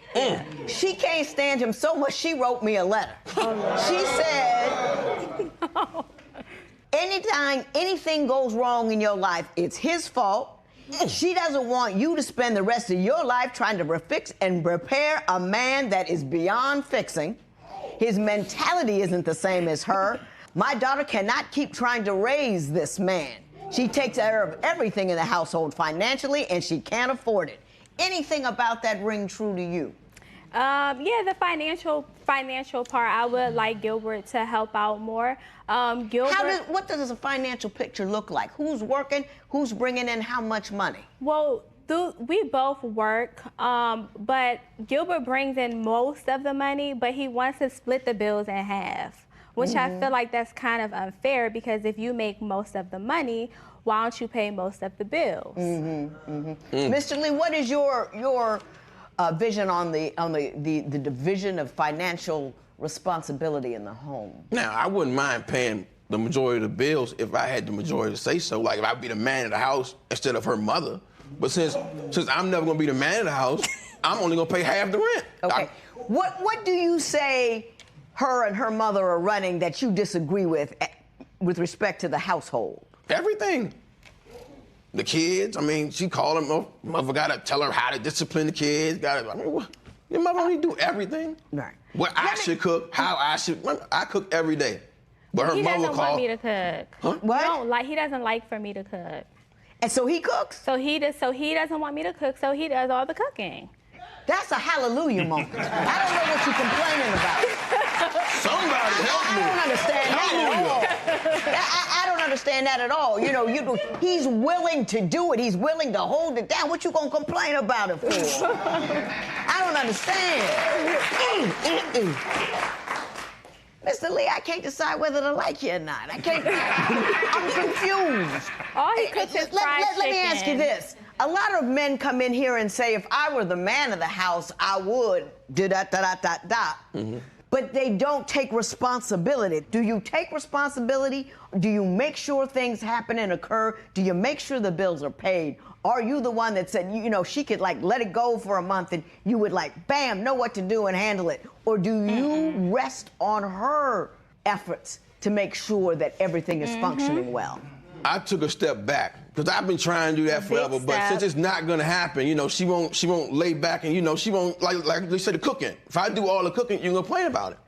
I mean, everything I do, you complain about. He only cooks fried chicken. Oh. Fried chicken. That's it. No sides, no vegetables. My mother has to call and the kids and make sure they're having vegetables. Oh my goodness. He won't cook it.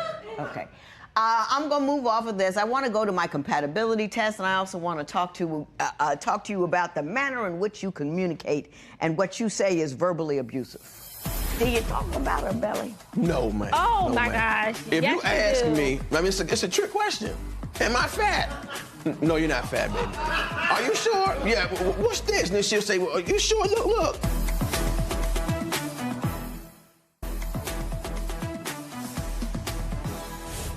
You say that Mr. Lee, especially when he is intoxicated, speaks to you in an inappropriate manner. Why don't you tell me what he does and says that you find so distressing?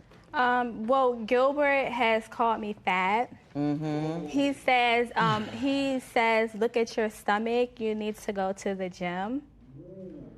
I have 2 kids, so of course I'm gonna have a little stomach. And, you know, I work a lot, so it's not like I can go to the gym every day. He's called me, he's called me the B word before. Well, several times. That's just kind of like fluently in his mouth. Extremely disrespectful. Mr. Lee, your response to that? Now, if I say B, it's not me calling. I have never called her that, but I have said you're acting like a crazy at times because that's it's still just true. calling me out my name. Well, I'm just sorry. I mean, I shouldn't say that. I'm sorry.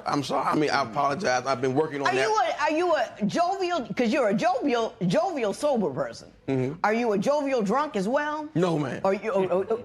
Thank you. So you're a cranky drunk. Crazy drunk. Crazy drunk. At times. And you have a daughter, you know. Can I just put this out there? First of all, I respect the fact that you are trying to get that under control. I really, really do. And I want you to understand that your daughter will live the life that you give your wife. And you have a daughter. So every time you throw any darts at her, whether inebriated or otherwise, that's throwing darts at your daughter. It throws darts at both of your kids. Right, but your daughter will... They're both girls. They will live that life. They will think that's okay. So I want you to put that in the back of your mind, even when you say you're acting like all of that is off the table. Yes, ma'am. All of that, because you I do agree. Yeah, all of that is off the table. Now... Do you talk about her belly? No, man. Oh, no, my man. gosh. If yes, you ask do. me, I mean, it's a trick question. Am I fat? No, you're not fat, baby. Are you sure? Yeah, what's this? And then she'll say, well, are you sure? Look. And I'm like, oh, no, you're not fat. So I say, okay, you want me to help you work on that? Let's go to the gym 3 times a week, Monday, Wednesday, and Friday together. She said, okay, that worked out. Do you start the am I fat conversation? I have sometimes, only because sometimes I just want to know. I just want him to tell me that I That's a trick look good. bag. That is a trick. No. I figured that out. I used to say my whole time, is this, he go, you know, baby, I love it all. Baby, I love it all. And you keep talking and you keep talking and you keep talking. What do you want me to say? My husband just like, what do you want me to say? So, you know, you can't do that. You can't put him in a trick bag. If you say, am I fat? And he says, I like it, leave it alone. You know you think you're fat. That's what your problem is. You're putting that on him. You don't like your belly. So you're putting it on him. Am I fat? You want him to fix that for you. He can't. The belly is not his problem. That's your problem. Yeah. He don't have a problem with it. You do. I see what's happening here.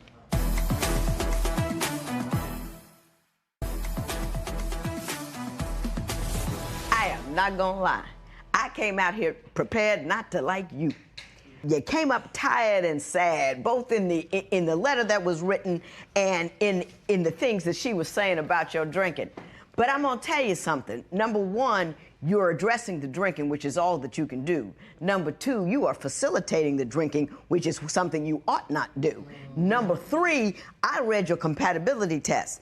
This man over here took his test and wrote down, my favorite part of this is what's wrong with you. He wrote down exactly what was wrong with him. He knows, he's self-aware. You, on the other hand,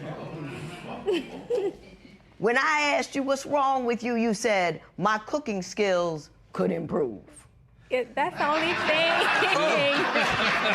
That was it. There was no insight. There was no understanding. There was no self-awareness. There was no examination. You just, I don't cook well. Whoop-de-doo.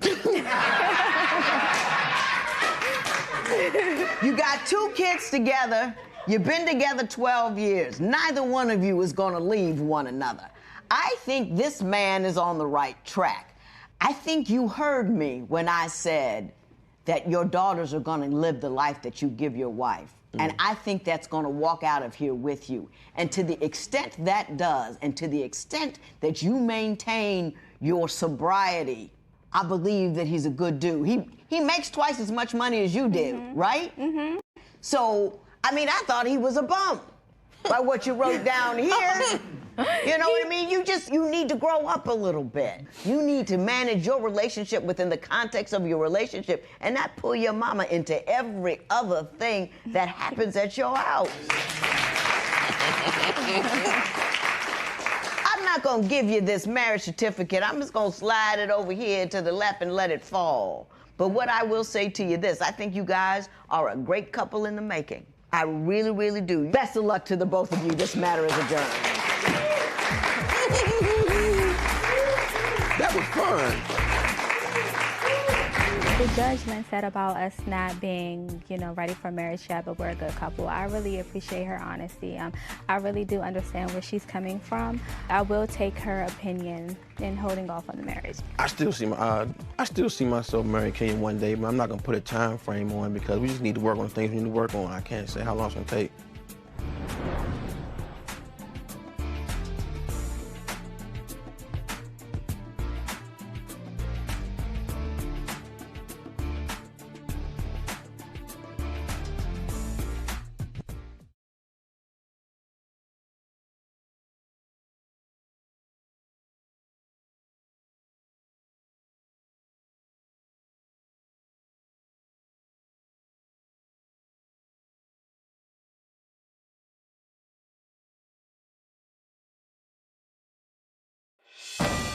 On divorce court today. Can an encounter with hotel security lead to love? It did for this couple. Nikki was with a party of rowdy guests, and Sylvester was called in to make peace. Their union was bliss, till accusations of jealous stalking tore them apart. Nikki Lett and Sylvester Ellis have brought their dispute for Judge Lynn Toler to resolve. Testimony in divorce court starts now. You two are looking to separate here, and Mr. Ellis, you say that she is very jealous, and I believe, based on what I read, that she's jealous now because of the way you two met to begin with. So, Ms. Lett, I want you to tell me, how did you two meet? We met one night. It was girls' nights with me and my friends, and we ended up at a hotel where they have parties at. And upon coming in, I seen this nice-looking chocolate fellow, and we caught eyes, and it was like, okay then, security, nice-looking. I know. So, as me and my girls, we partying, we drinking. You know, you have to use the restroom, and ladies never take their drinks in the bathroom. So I was looking for my girlfriend to hold my drink, but she wasn't there, and he walked up, and I asked him, Sylvester Ellis, to watch my drink by him being security and in a uniform, you know, protect Keep your and booze serve. secure. Exactly. So I went to the restroom, came out, got my drink. So, you know, eye contact, a little flirting, and small talk began. And I found out that we had a lot in common. Did she get the meeting story right? She just wanted me. That's all that was. That's all it was. She wasn't drunk. Was she was honest. She said she saw a fine chocolate drop. Yeah, she was honest. She was about talking that. about She was honest. So about she that. was We can't- honest. She I'm liked not what gonna she saw. disagree with that. I'm not gonna disagree with that. But basically, she got it right. She got it right. You know, we had a good time that first night. Not that type of fun. Well, not that type okay. of fun. Oh, No. all right. All No, it right. wasn't I'm like a that. Southern good now, Yeah, y'all. okay. That's good. Now, Mr. Ellis, you say, however, that you still work security at a hotel, and part of the problem is she thinks that since you're working at a hotel, that you cheating with women that come to the hotel. Tell me about what she thinks you're doing. I don't understand. I mean, me and her, we would go to the hotels and we would have fun in the rooms. So now she's thinking, well, since I'm not going up there all the time now, you must be doing it with somebody else. And I don't understand. She's the special one. I only did it with her. So, like, you would go into a room? We're going to, I'm not going to get into detail about No, I know. I don't want to know what happened in there. I'm saying, but you were just like, oh, I got a key to this room. Let's go in there. Every single room. You know, you want to come up here? Hey, let's go to the suite. Let's go have fun. Everything. Did you ever get caught? Nah. Nah. Never got caught. I'm security. Nah. Why don't you tell me what is the most outrageous thing she's done as a jealous woman? So we have time for just one, or are we going in the... Start with that one, and then we'll work our way over. One night, I decided I want to go to my friend's house and watch a football game. I'm going out. I work all day, every day. She was like, you're not going anywhere. I was like, no, I'm going out. So I left. She decides to call me 63 times in less than an hour. I did. So, Now, what did you think that was going to accomplish? First, he should have answered on the first ring, and you ain't gonna answer them. I'm just gonna call, and you're not gonna have a good time at all. You're gonna answer me one way or another. Why did you think he was doing something wrong to begin with? He has a right to have friends. The thing about Sylvester is he's a charmer, he's slick, and he's a ladies' man. He expressed that in the beginning. Oh, I give the women this. Oh, he opened doors for other women, but you're not opening the door for me. If you can tell a woman she's nice and she look pretty, I'm quite sure you can tell me the same exact thing. I don't trust his friends. They young, basically. I'm older, and things that they're doing, I'm not doing. If you're gonna go anywhere, you should at least bring your mate around. I don't even go around the friends to even know who's around, so I want to know. Does he say you can't go, or do you not want to go? You can't go. You can't do this, or you can't do that. Why not? Because wherever I go, my gatherings, my parties, he's there with me front and center on my arm. But I can't be on your arm? Nah, something ain't right. And I don't care nothing about we watching football with the fellas, because guess what? At home, I'm one of the fellas. We watch football every other Sunday together. All of a sudden, now we not? Guys got a right to have guys' night. I mean, you've had girls' night. You met him on girls' night. All the time. No man wants to be, have his wife hooked to him by a chain, and everywhere he goes, you got to go too. But it's not like that, Your Honor. Yes, it is. No, it's not. Yes, it is. Even if it's a card party, and we spade partners, and we the best at what we do, why you ain't got your partner with you? Why can't I have not been to one thing with, oh, this is my girl. I feel like I'm being hidden. And everybody know who he is. Really, for 3 years. Mr. Ellis, let me ask you this. Do you not take her anywhere with you? I take her places. Your mama house. There you go. I'm tired of being an option when I need to be a priority. Bottom line. I like that line. Is she an option and not a priority? Mr. Ellis, now think about it, though. Are you taking her for granted? She's not special anymore. She's just commonplace and customary. Think about it, though, Mr. Ellis. Think about it. All right, I'll think about that. If you think about somebody calling you 63 times, and then she called my friend when I didn't answer the phone. And I get that, and that's a separate issue. I'm asking you about how you treat her generally. Do you go places with her and do things, or is she just I take her a everywhere. convenience? I take her everywhere I go except to my friend's house. That's all. I don't want her over my friend's house. My friends don't even get along with her. Let's keep it 100. They don't even get along with her because she's crazy. That's why. Do you not get along with his friends? I don't know him to get along with him. I haven't met him, if you ask me. I mean, I have been If you ask introduced. me, you've met him. Oh, she met him. If you cussed ask him out too. me, no one never really got to know who I am. So I feel like because I'm older and they used to him running with these thoughts and thoughtlers or whatever the case may be. Thoughtlers? I've heard of thought, Yes, but not yes. thought. What's a thoughtler? I know what a thought is. You know, the little baby. Oh, a young thought. Yeah, younger, you know, because I'm seasoned. You know, and I need for him to stay on this program and not be distracted by what your friends are doing because they're free to do this and they're free to do that. But these people live at home with their mamas. You and me, we live together. So you cannot do what you once did when you was a single man. You need to respect me and respect how I feel. I understand the nature of your problem, and I understand the nature of yours as well. Next was the sexy picture Nikki found on Sylvester's phone. Really just an accident? Divorce isn't easy. If you need help with your breakup, call toll-free 1-877-311-2222 or visit our website at divorcecourt.com. Become a fan at facebook.com/divorcecourt. Divorce Court. Real relationships, raw emotion. Testimony continues now. I understand what you're telling me about his friends, and I agree with you on some level, but not on another level. But I'm going to go past that for a moment and talk about something a little more concrete, which is, you say that some woman sent a picture of herself to him, and your explanation was a little weak, I must say. But I'm going to start with Ms. Lett. Why don't you tell me what kind of picture it was and who sent it to her? It was like a treasure trove selfie because she wasn't cute and it wasn't job or work related. So I'm not understanding why a woman would be texting our phone. I don't know her. I got the message, I seen the picture, and I called.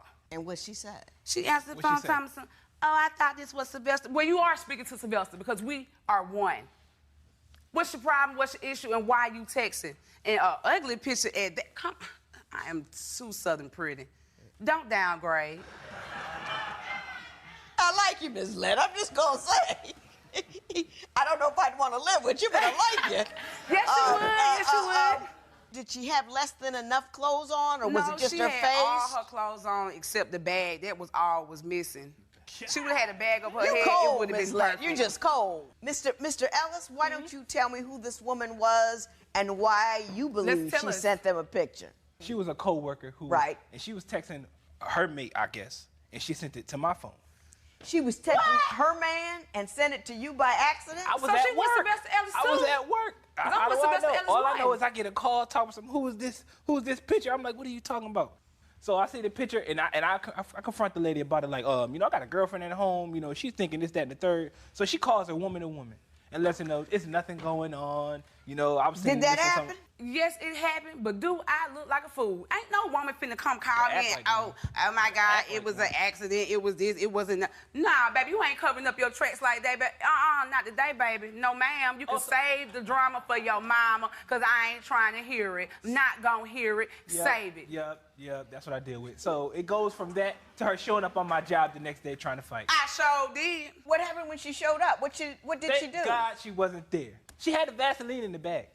She was ready to you came up with Vaseline and everything. I bet your hoops were out and you had on flats and you were ready to go. Jordans on and everything. I was ready to go there with her, baby. We was gonna dance a good dance. Aren't you concerned that he would get fired if you came up there assaulting people? Well, you know what, Yon, I work just as well, and if he would have got fired, I guess I would have had to carry us. It don't even matter, but I'm not gonna be disrespected. I'm not gonna be played with. People are gonna know who I am, and you're gonna let people know. I shouldn't have to tell people. As a man, you should let the whole world know every day who I'm with.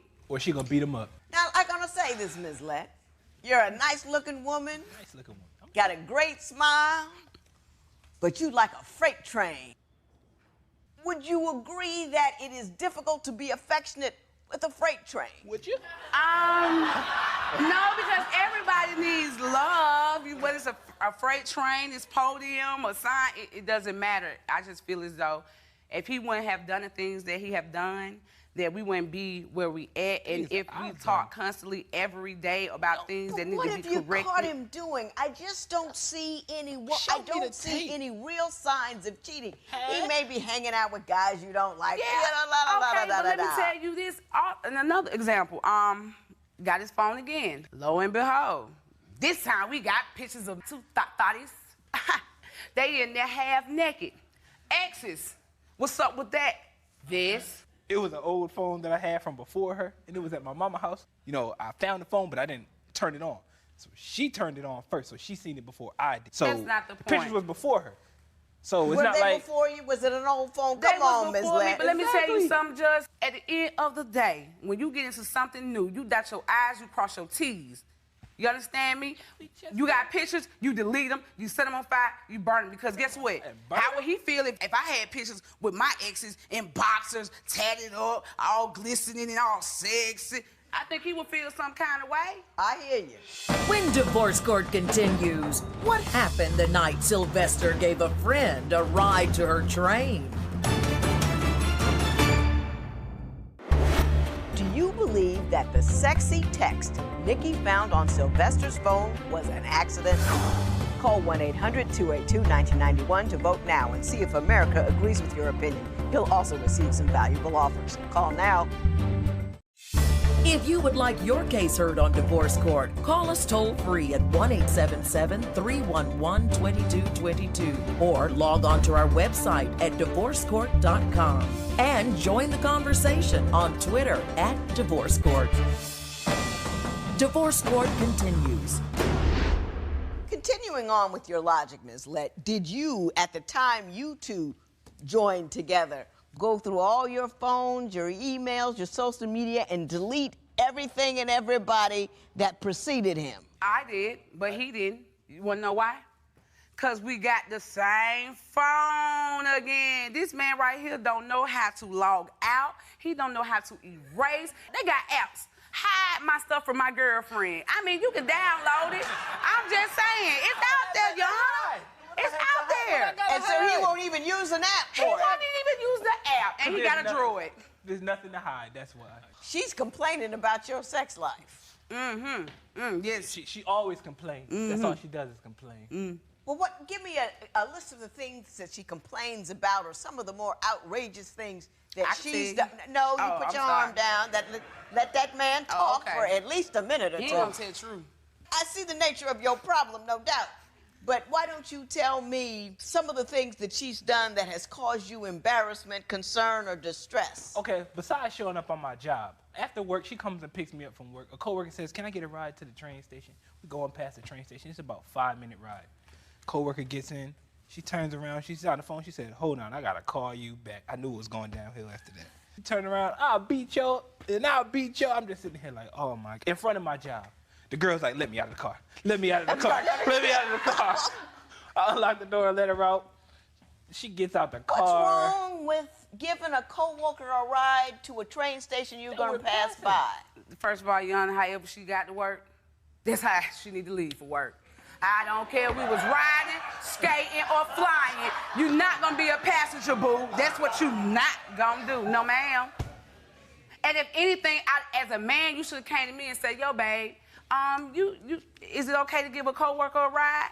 I don't care about that being his car, but guess what? When it comes to insurance, when it comes to gas, tires, oil, I pitch in and help just as well. So what's yours is mine, and what's mine is his.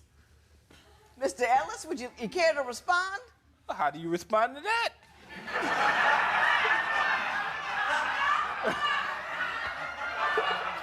I understand, Mr. Ellis. I really do, because there's really no good way to go. Yeah. No matter what happens, she's got a saying and an argument for it.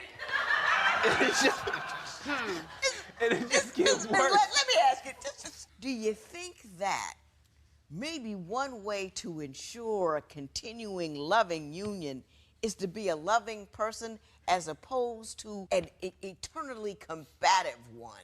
I am a loving person, Your Honor. I cook for this man. What you do? I clean for this man. I'm not only his hopefully future wife. I'm a psychiatrist. I'm all of these things to him, and I want the same in return. Does she do a lot for you? Oh, she does a lot. She does a lot. I mean, she takes care of Yeah, you, she care. handles your business, she looks after you. Watch them drawers with my hand. If we broke, Your Honor, I'm talking about in the tub, old school. I'm from the South now. You know, I get the uniform. Oh, yes, I does that. Clip toenail, wash hair, all of that. I cater to this man. You clip his toenails? Yes, I do. Rub that feet too. Judge Lynn Toler's ruling next. It's time for you to call 1-800-282-1991 to answer today's question. You'll receive some valuable offers. Call now. Divorce Court. Judge Lynn Toler's ruling right now. Now I'm confused. I'm just going to say that. I'm a little bit confused, and I might want to clear it up. You came here wanting $1,950 for the rent. Exactly. If he don't get his stuff together, then it is what it is. He got to go, and by his name being on the lease as well as mine, I have my half. I'm going to need for him to have his half because I don't need that on my credit. No, ma'am. So are you leaving? Because I don't think she wants you to go. She don't want me to go nowhere. Do you want to go? If she don't stop acting crazy, I want to go, but I like this. I love her, man. I don't want her to go nowhere. You know what I'm saying? I love our relationship. I love our friendship. I just don't like this crazy stuff. I'm going to need you to show me. I'm like Jerry Maguire. Show me the money, baby. Show me everything. It's like, I love her, but it's like living with a private investigator, man. It's horrible. She's like, you never know who she's gonna be when she's cooking. You know, normally when I get to this stage, I usually say I'm gonna make an attempt to keep you together because I'm a believer in the whole two-ness. I love it. I think it's wonderful. But I'm worried if I send you home, you might get hurt. Nah, I love him too much, Yon. I love him. Here's what I'm gonna say to you. I think you need to go out and do things with her more out in public and make sure you introduce her as your lady. Work with me here. Work with me. I think you're wrong. I think you're afraid of something that hasn't happened yet and probably isn't gonna happen. You need to be so secure in how bad you are, how beautiful. No, you're not. You talk a good game, but your actions say otherwise. If you were secure, you could have a girl in the back of the car and take her to the station. You're not secure. Maybe, yeah. And that's the small things that you could do. It's just say, hey, baby, this is Joan. She needs it right there, but do you mind? You're causing your own problems in a certain respect. This woman is insecure. She talks a good game, but she is insecure. Do those things that'll make her a little more secure. You don't have to stop seeing your friends or whatever, but you can do a little this, that, and there. But Ms. Lett, stop. Rest assured that if he cheats, you dump him and you move forward, right? And then you can come here and I'll give you money. Okay. Okay, do you see what I'm saying? Well, can I get some money for the headache medicine that I get all the time when she yelling and screaming? Listen, life, love, marriage, relationships, it's all a lot of headache. If I were to do that, everybody would be around changing money all day long. My husband owes me $7,555,000, and I owe him at least 10. So it's not going to work out. There will be no recovery in this matter. It is so ordered. Nikki and Sylvester agree with the judge's ruling, and he vows to work hard to make Nikki feel more secure in their relationship. Post a comment or submit your case at divorcecourt.com or call toll-free 1-877-311-2222. Follow us on Facebook and Twitter at Divorce Court. On Divorce Court today.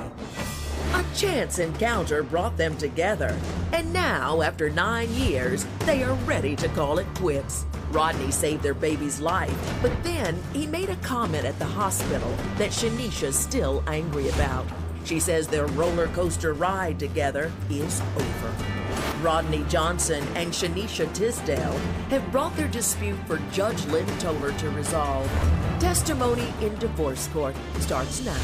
Mr. Johnson, you say that from the moment you met Ms. Tisdale, it has been a roller coaster ride, and after 9 years and 2 children, you finally want off.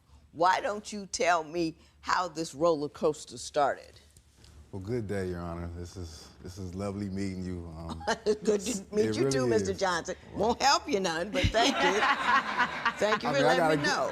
I got to give it my all, you know, to be super honest with you. But starting from the top, my main goal is to try to decide on if I want to be with this young lady forever. We have 2 kids together. I proposed to her 2 times. I have a ring right here that I do plan on giving her. I've given her 2. Now, Mr. Johnson, let me ask you something. This is divorce court. Right. You come in here and pull out an engagement ring. What would you like me to do? I mean, I thought you wanted to get out. You wanted me to give you some of her stuff. I do, but I just want your opinion because I honor your opinion. And this is the second engagement ring that I gave this woman, and I did take back. It was very immature, but like you said, the roller coaster is going up and down, and I just need your advice if I should. Well, put the ring down. Okay. Put it back in my pocket. Put it back in my pocket. Put it right on back in the pocket. Okay. Tell me about the ride. Okay, well, it starts off about 9 years ago. She was working at a restaurant. I happened to come in a restaurant. I usually go there all the time. I've never seen her before. So when I seen her, we locked eyes, and I asked her a question like, do you do bad things? It sounds crazy, I know. But it's a line, I get it, I understand. You were trying to, yeah. We're in a courtroom, so you can use your imagination, you know. It's a lot of things that people do that are considered bad. So, I mean, that broke the ice, and we had a conversation, and later on that night, after work, she came home with me, and she basically never left. And, Hold up. You mean to tell me you meet a man that says to you, do you do bad things, and by the end of the day, you're alone with him at his house? Yes. How much sense does that make? I mean, I see that it turned out okay. He wasn't Ted Bundy or anything, Right. but because you're still here. No, not at But all. doesn't that cause you some concern? Not really, because when I locked eyes with him, it was like love at first sight. You know, I don't know, it was something about him, you know? You could tell when he said it, he didn't do it all. He doesn't do it often. Might I say this, Ms. Tisdale? Yes. They said Ted Bundy was quite a charming young man. They said that women were falling from him as he was being sentenced to death for multiple murders. Some woman showed up and asked to marry him. Yeah. You know, just because you're smooth and cool and all that, don't mean you're not a serial killer. I understand. But Mr. Johnson, when did things start to get funky? Well, the first, say, year and a half, it was smooth. I mean, because she had so much love, trust, so it was easy for me to be myself, easy for her to be herself. We didn't really have any problems. A little shortly, after about 2 years, that's when the problems started. A lot of family members, a lot of other people's opinions, a lot of the trust started going downhill. Give me an example of a situation where what someone said or what you saw or, caused you to be upset about and have trust issues with her. Well, it wasn't really trust issues with her, it was trust issues with me. She didn't trust me as much as she did in the beginning. And it may be because of the repetition. Like when she calls, she doesn't call once, twice, three. She calls 60, 70, 80 times. In a day? In a day? No, in about a 5-minute period. I mean, we have smartphones now. You know how you have redial, to redial, so easy, redial, so easy to do redial. it, you know, and right back, Are you right blowing back. up the man's phone? Yes. What are you looking for? I'm looking for him to act like he care. Sometimes he just seems like he don't care. I don't know what to do. It seems like. What does he do that makes you think he doesn't care? Or what does he not do that makes you think he doesn't care? The way he reacts is not what I want. He's not affectionate enough for me. You know what I mean? I need comfort. And you think calling him 70 times in There an you go. hour There is you going to go. make him come home and say, ooh, baby, I love you. Is this how the reasoning goes? No.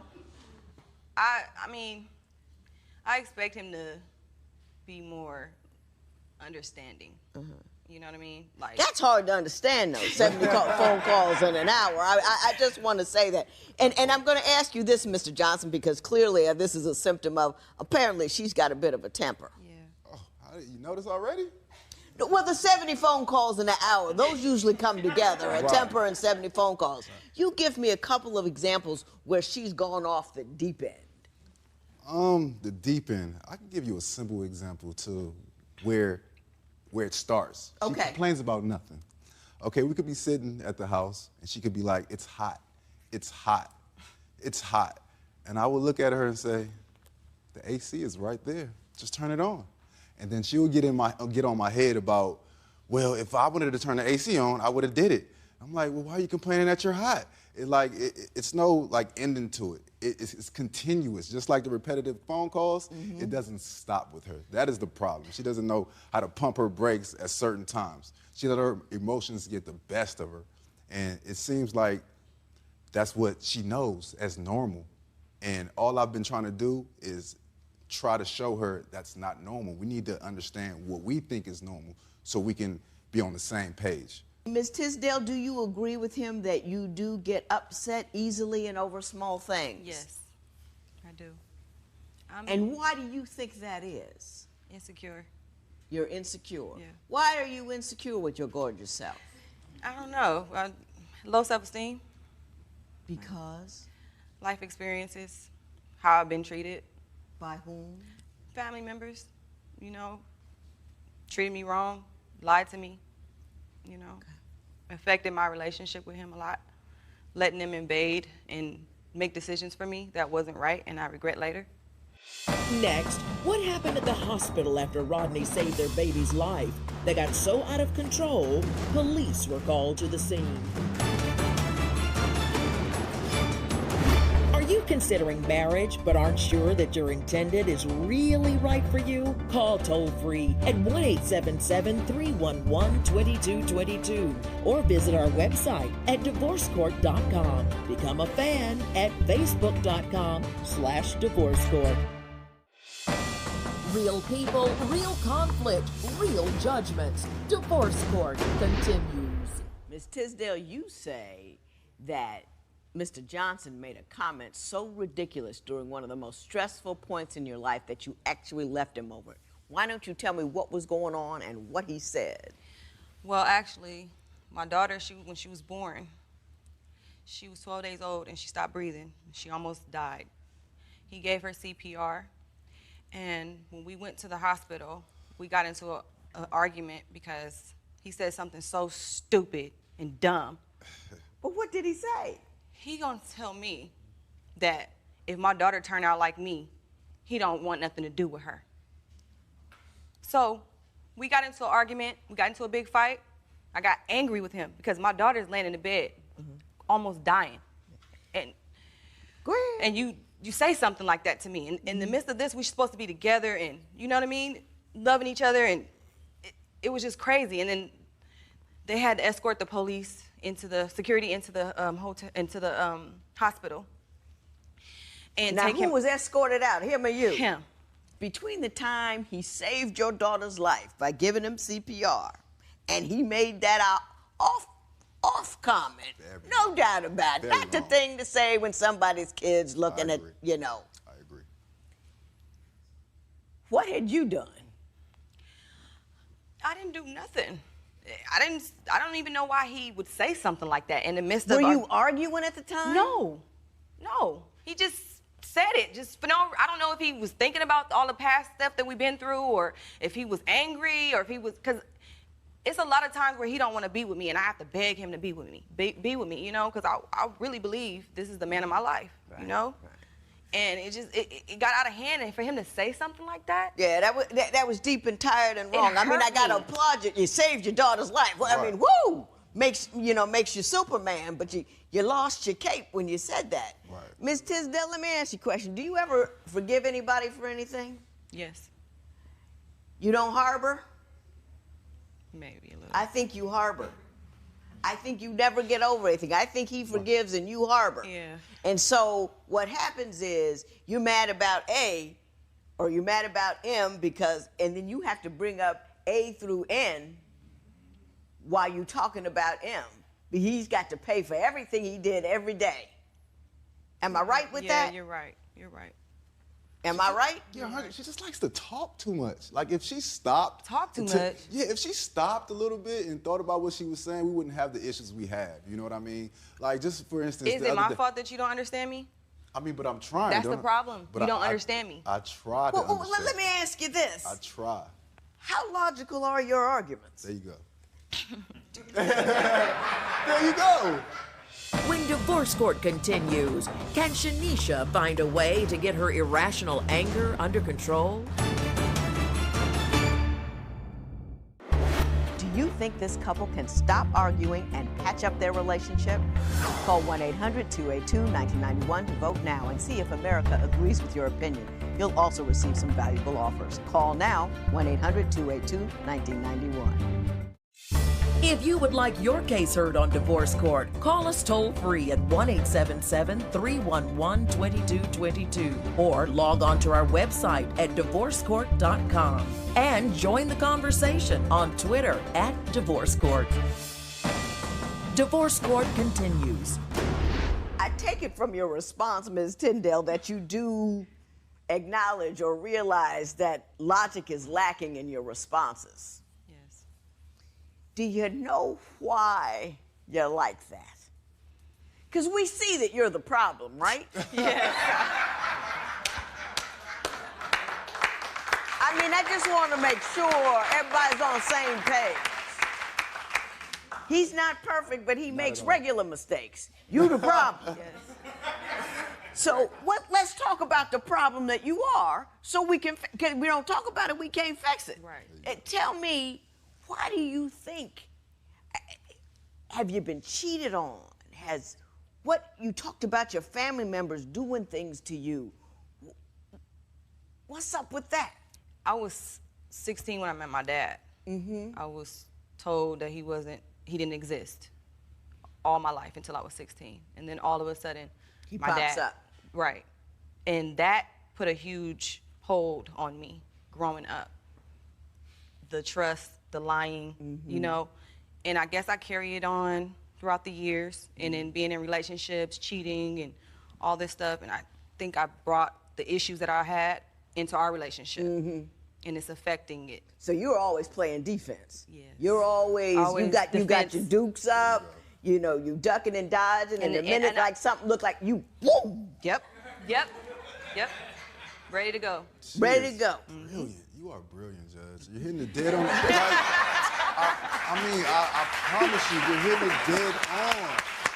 That's why I wanted to come to this show. No, you think I'm brilliant because I agree with you. It's not that. I mean, I said I'm gonna try my best not to say the crazy word, crazy or crazy.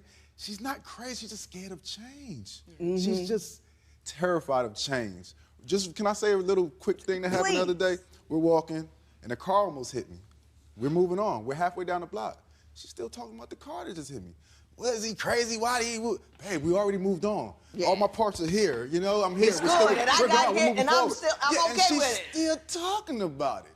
You know, like agitating the thing. And she needs to understand avoiding the problem doesn't mean that we're not going to resolve it.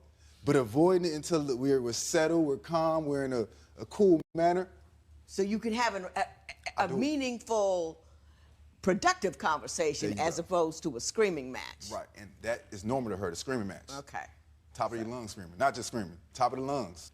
Ms. Tinsdale, the remainder of this session, I'm going to be talking about coming back from crazy, okay? And I'm talking to you, and I want to say, first of all, to me, crazy is not an insult. I've been called crazy. It don't bother me at all. Judge Lynn Toler's ruling next. It's time for you to call 1-800-282-1991 to answer today's question. You'll receive some valuable offers. Call now. Divorce Court. Judge Lynn Toler's ruling right now. People used to be afraid of me.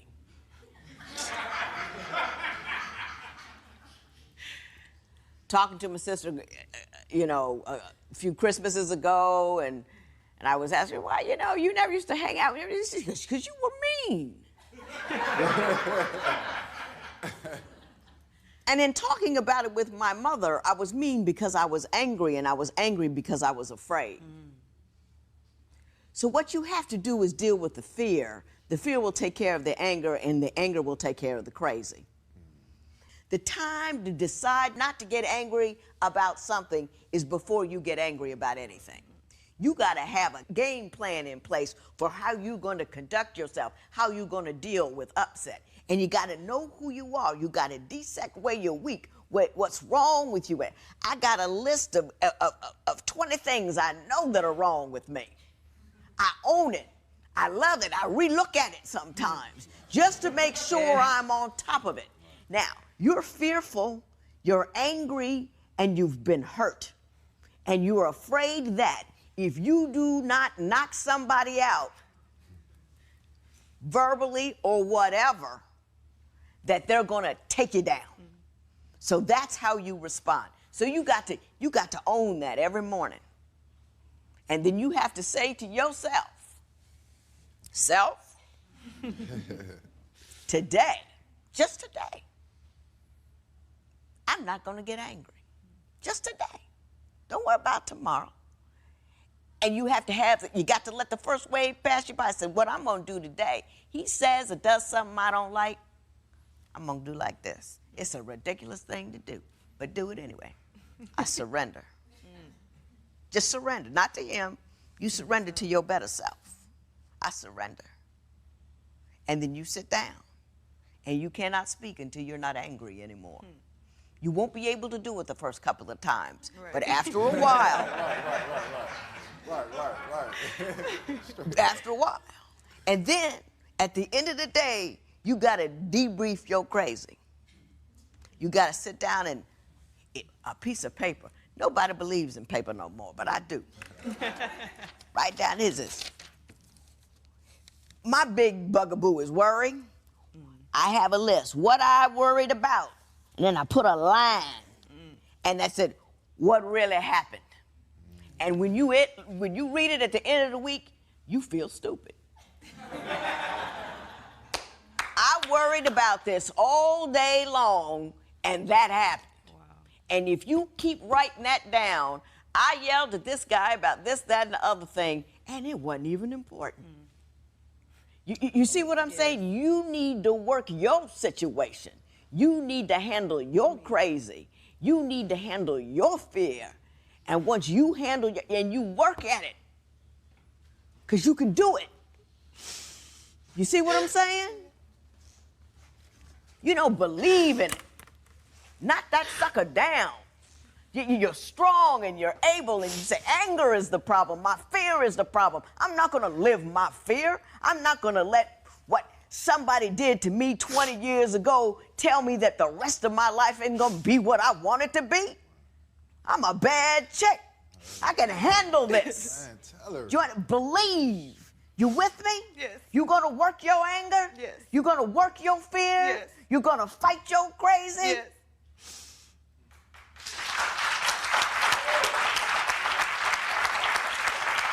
Now look here.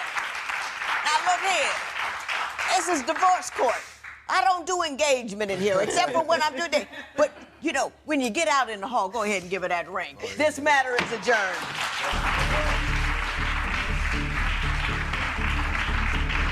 Shanisha and Rodney appreciate the judge's ruling. Shanisha is working hard to control her anger, and the couple has set a date for their wedding. Post a comment or submit your case at divorcecourt.com or call toll-free 1-877-311-2222. Follow us on Facebook and Twitter at Divorce Court. On Divorce Court today, Kalia had a rough start in life, left at a bus stop and then adopted by a family who had to research her true age. She was young when she married Dennis and is afraid their life together is beginning to fall apart. Kalia Spain and Dennis Spain have brought their dispute for Judge Lynn Toler to resolve. Testimony in divorce court starts now. Mrs. Spain, you say that you are 19 years old on paper, but technically you're really 23. You have to explain that to me. Well, see, on paper, I'm 19, but in real life, I'm 23. My mother, who was a crack addict, burned all of my documents in a house fire. And so then I wasn't able to do anything or go anywhere. And it took several years for my adoptive mother to go to the Vital Records office and find out how old I really am. And truly, I'm older than what it may be. I'm not 19, I'm 23 years old. And have you ever resolved that? I mean, you can reconcile all that to, you know, so all of your documents. I never knew how. Yeah. There's a way to do it. I mean, we could get you started, but there is a way to do that.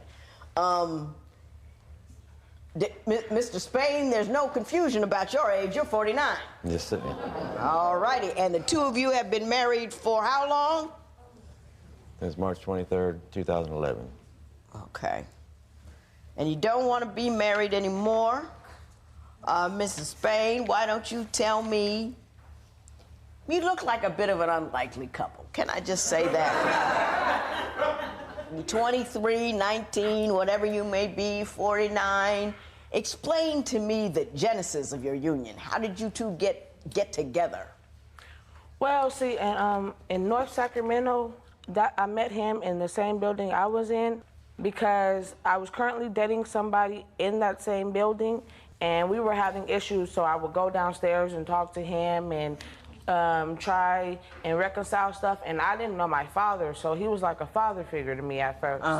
And so I was always crying and running downstairs and all of this, and next thing you know, I just started dating him. And in the beginning of our relationship, it was great. But when we moved out from North Sacramento about 5-6 months ago, everything went from great to worse. Mr. Spain, do you basically agree with that assessment of the course of your relationship? Yeah, I do, but the reason why I don't want to have that much fun anymore is because we have a child, and he's real time consuming. Yeah, how old is your child? He's getting ready to be 13 months. 13 months old, and you got another one on the way? Yes, I'm 6.5 months pregnant. You're 6.5 months pregnant. Do you think there's any validity in his statement? The reason we don't have as much fun anymore is we have a 13-month-old that we're caring for. No, it's a kid. We should go out as a family and do stuff as a family together, as one, in a union. That's what a family does. Right. So I'm not understanding why he would always want to sit on his butt when we could take our child to the park and go down and slide with him and all this other stuff, because where we came from in that same building, we would take 10, 12 kids out to the river, just me and him, out to the river, with all of the parents' permission. So I'm not understanding what's going on with this. Mr. Spain, she says you had a fun side even with children, and you've chosen to be less than fun. Do you see her point there? Yeah, I do, but... Are you working? Yeah.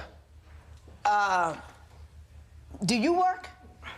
I'm a stay-at-home mom right now because currently I'm pregnant, but I used to do daycare with my mom, and I did that for almost 17 years with her. Okay. You say that once you got married and moved, your husband abandoned his familial duties in order to hang out with his friends. Is that true? Oh, yes, it's true. I was in the bathroom, and we got windows everywhere, and it'd be hot, so we opened up all of the windows so the air could circulate throughout the house. And all I hear was, Dennis, and I know it's his homeboy, he's calling his name and stuff, and he was in the process of changing our son's diaper. In the process of changing our son's diaper, and heard them calling him, so he just got up and just disappeared. And I come out the bathroom, I got a half diaper hanging off my son's butt. Did you leave mid-diaper change in order to go hang with your friends? It wasn't. It was on there when I went out the door. It was on there, but he must have unpeeled it when we walked out. But I told her I'd be right back. Were you right back? Yeah, like 20 minutes later.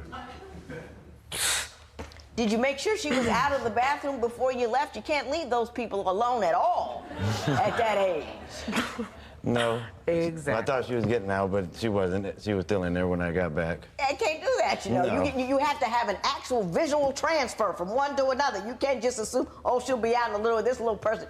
You know, it can cause a war before all that goes on. They're very busy people. Yes, ma'am.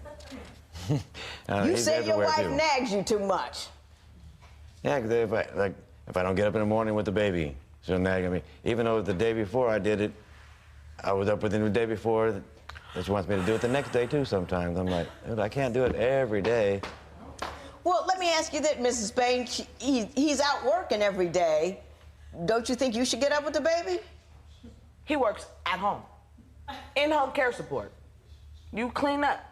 I wake up at 4:30 in the morning being 6.5 months pregnant with a baby. You get mad at me, you still sleep. What is it? Am I making too much noise or something? It's a baby. What do you expect? He's gonna be loud.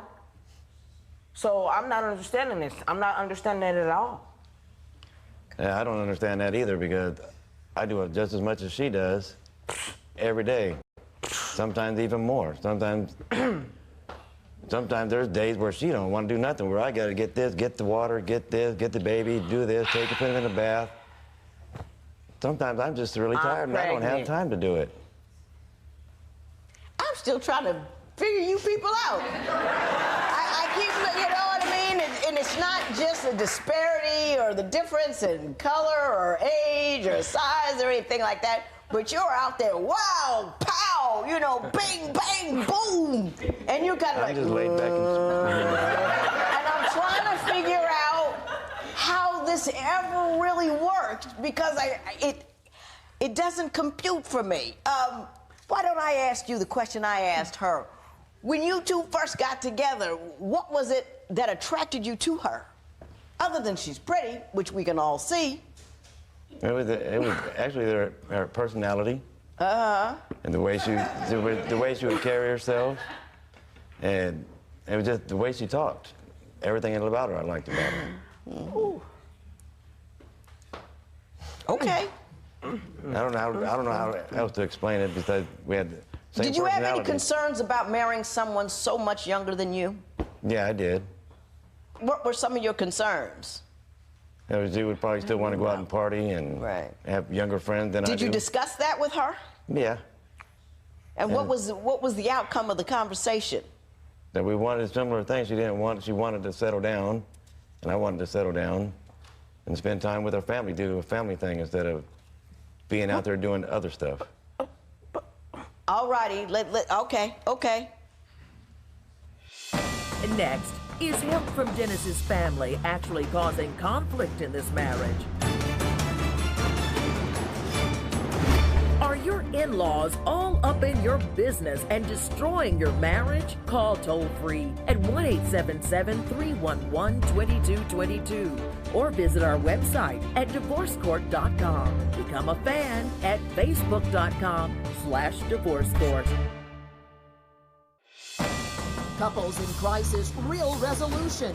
Divorce Court continues. Now, Mr. Spain, is this your first? This is not your first marriage. Let me clear that. You've been married before. Yes. And you've got a daughter that's older than she. Yes, I do. Okay. She says that your entire family doesn't like her and that you don't defend her. I do defend her. Does your family not like her? Let's start there. Yeah. I don't know what it is, but they just have a problem with each other. I get stuck in the middle. Family, wife.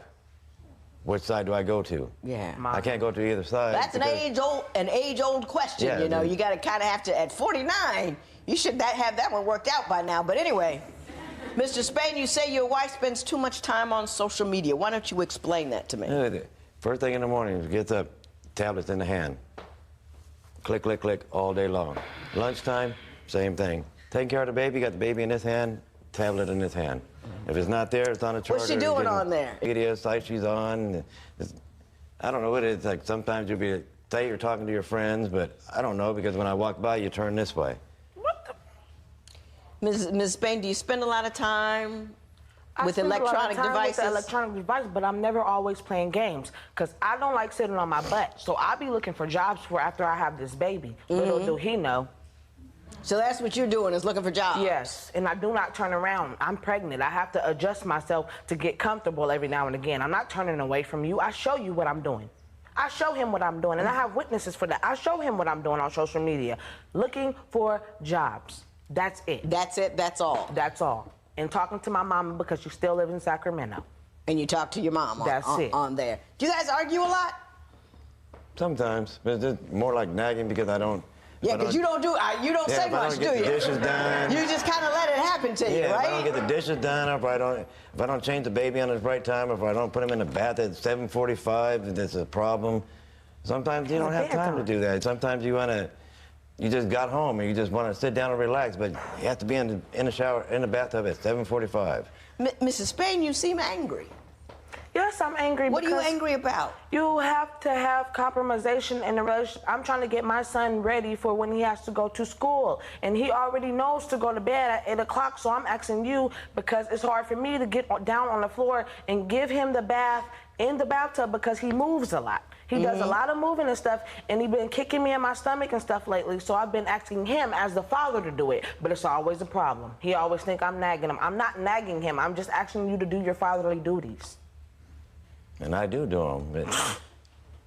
Well, what isn't he do? I mean, does he never do it? He just doesn't do it quickly enough for you? He doesn't do it well enough? What exactly is the issue? I sometimes have to do hard labor.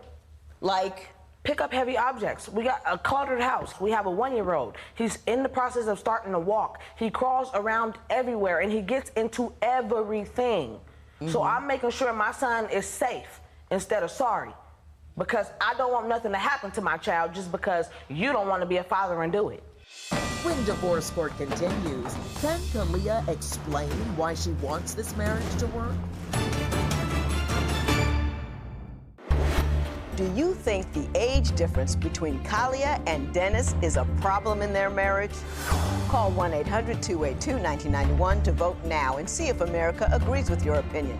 You'll also receive some valuable offers.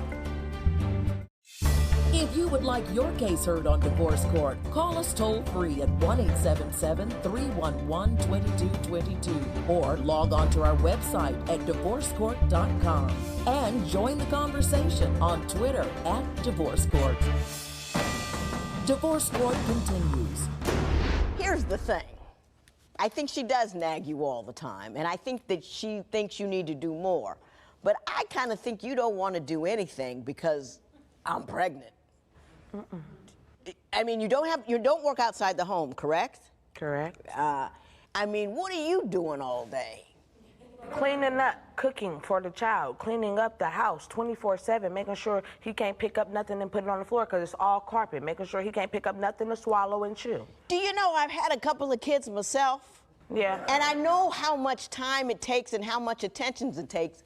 And you know, it's a lot of work, no doubt about it. 24/7, 365. But it's not like you're saying that, like, you can't do anything because you gotta, it's not like that. I mean, you know, it just isn't. Right? Right, but it's like, when you have to ask him, he goes to, this is what the main problem is. I have to call him 8 to 10 times for him to show up. His homies. Where will he be? In the next room. I'll be in the living room. In the next room, like our bedroom, which is right in the living room. All you have to do is why can't you get one up door. and get him? Why do you have to call him? Because sometimes I'll be feeding the baby and sometimes I'll be doing all this other stuff and it's just getting irritating that I'm literally cleaning up the house too, 24/7, and that's what's irritating. He lives there. I don't know what is wrong with you.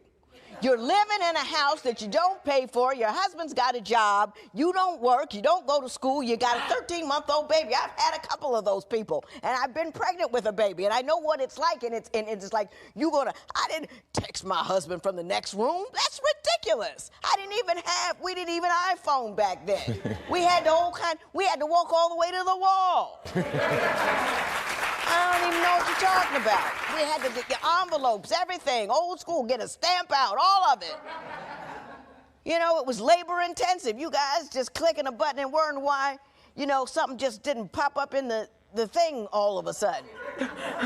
Holy cow. I'm mad now. Judge Lynn Toler's ruling next. It's time for you to call 1-800-282-1991 to answer today's question. You'll receive some valuable offers. Call now. Divorce Court. Judge Lynn Toler's ruling right now. Mrs. Spain, in your petition, you said one of the most definitive things anybody's ever said to me. And you say, and I quote, "Nothing about this marriage benefits me anymore." And you want $300 for the replacement of cost of your wedding ring that you say he pawned. When you say nothing benefits you in this marriage, what used to benefit you that no longer does? He used to always be there literally be there for me, like, because I be getting jumped on by his family member for the longest. I be getting jumped on and jumped on. He used to always be right there.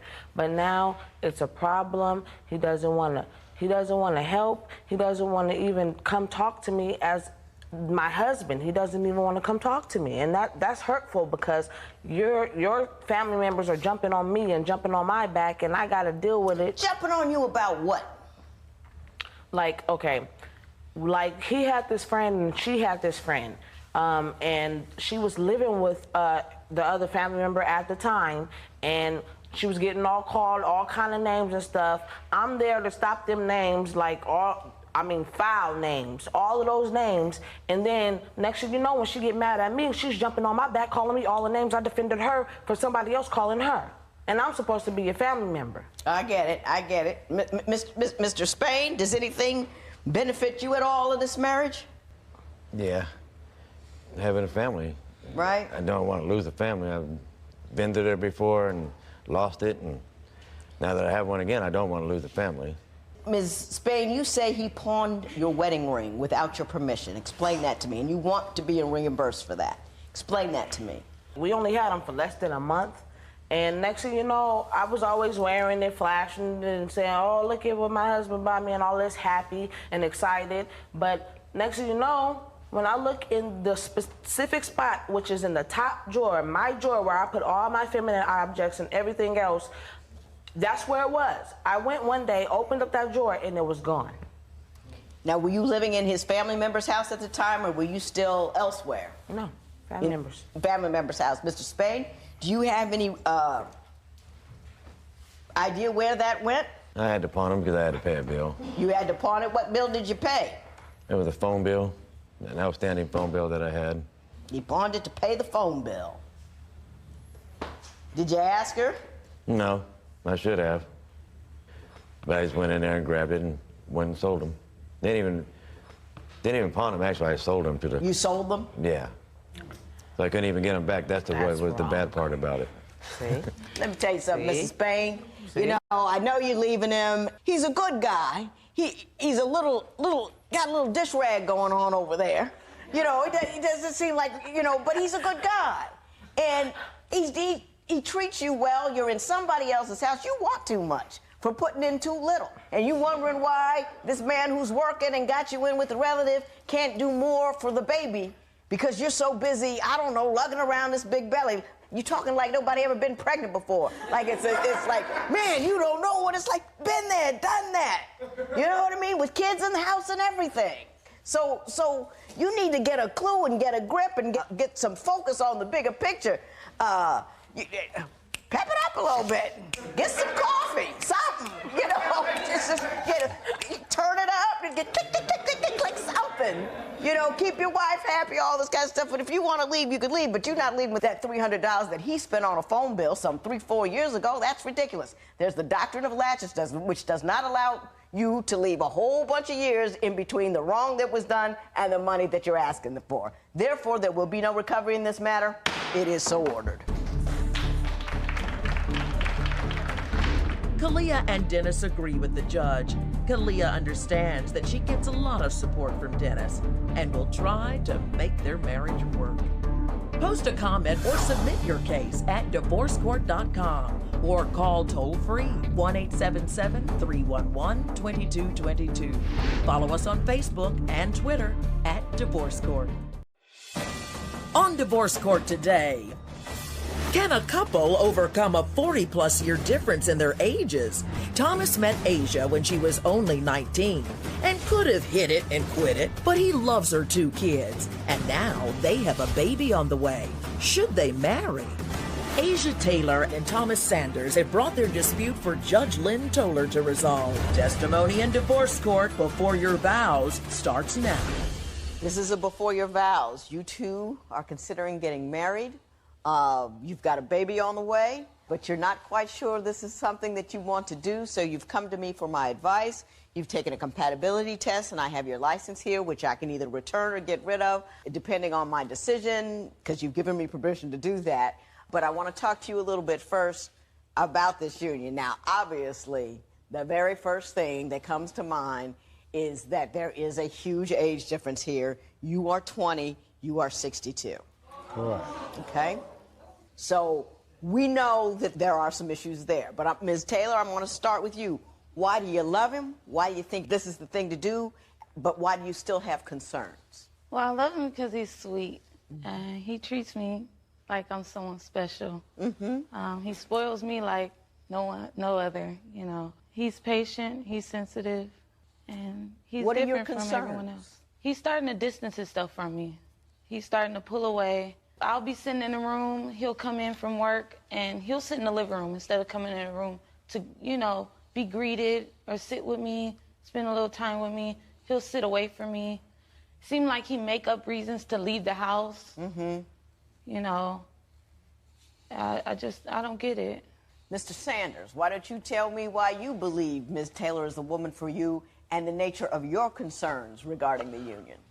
Well, when I first met her, we met, and she was real nice and sweet, considerate, caring, you know, willing to share. And later on, after we got into a relationship, things started going in a different direction. How did it start to change? Well, after I gave her a ring, and we had talked about marriage, she started to going through my telephone and picking fight, waking up angry all the time, questioning me about different things that really wasn't nothing to talk about. It was something to talk about, Well, actually. no, let's not argue with him here.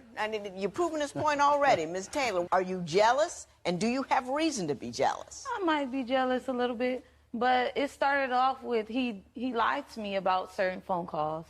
He told me, like, when we first met, he told me it was his brother who was calling, but actually it was a girl he was meeting up with, or he knew, or he was dating at the time, or I don't know, but it was her. It was not a brother. So that's what started me going through the phone. Now, Mr. Sanders, was there a woman that was calling and you pretended that she was your brother? Well, yes, it was a woman that was calling.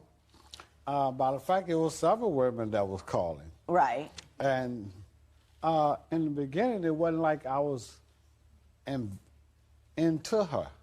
It was just a person I met, we was messing around, okay?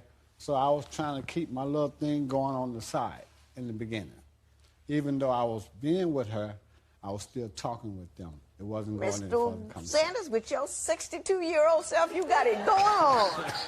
You got a young 20-year-old to mess around with, and you got the other women, everybody taking care of this. Let me ask you this. Was it, when you first started dealing with Ms. Taylor, was it just a fun thing to do, or were you looking to have some kind of relationship? Or did the relationship just kind of happen upon you? Well, when I first met her, she was just a pretty young girl that looked nice. I figured I would take it and enjoy it.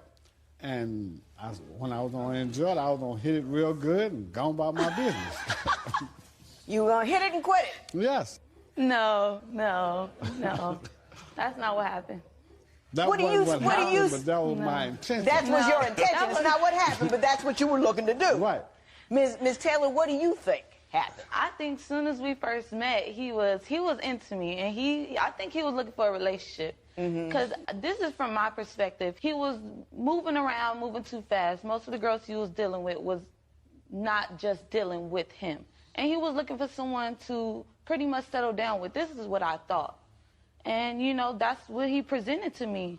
The first thing he told me was to not give myself away to no one else. We've only known each other for a week.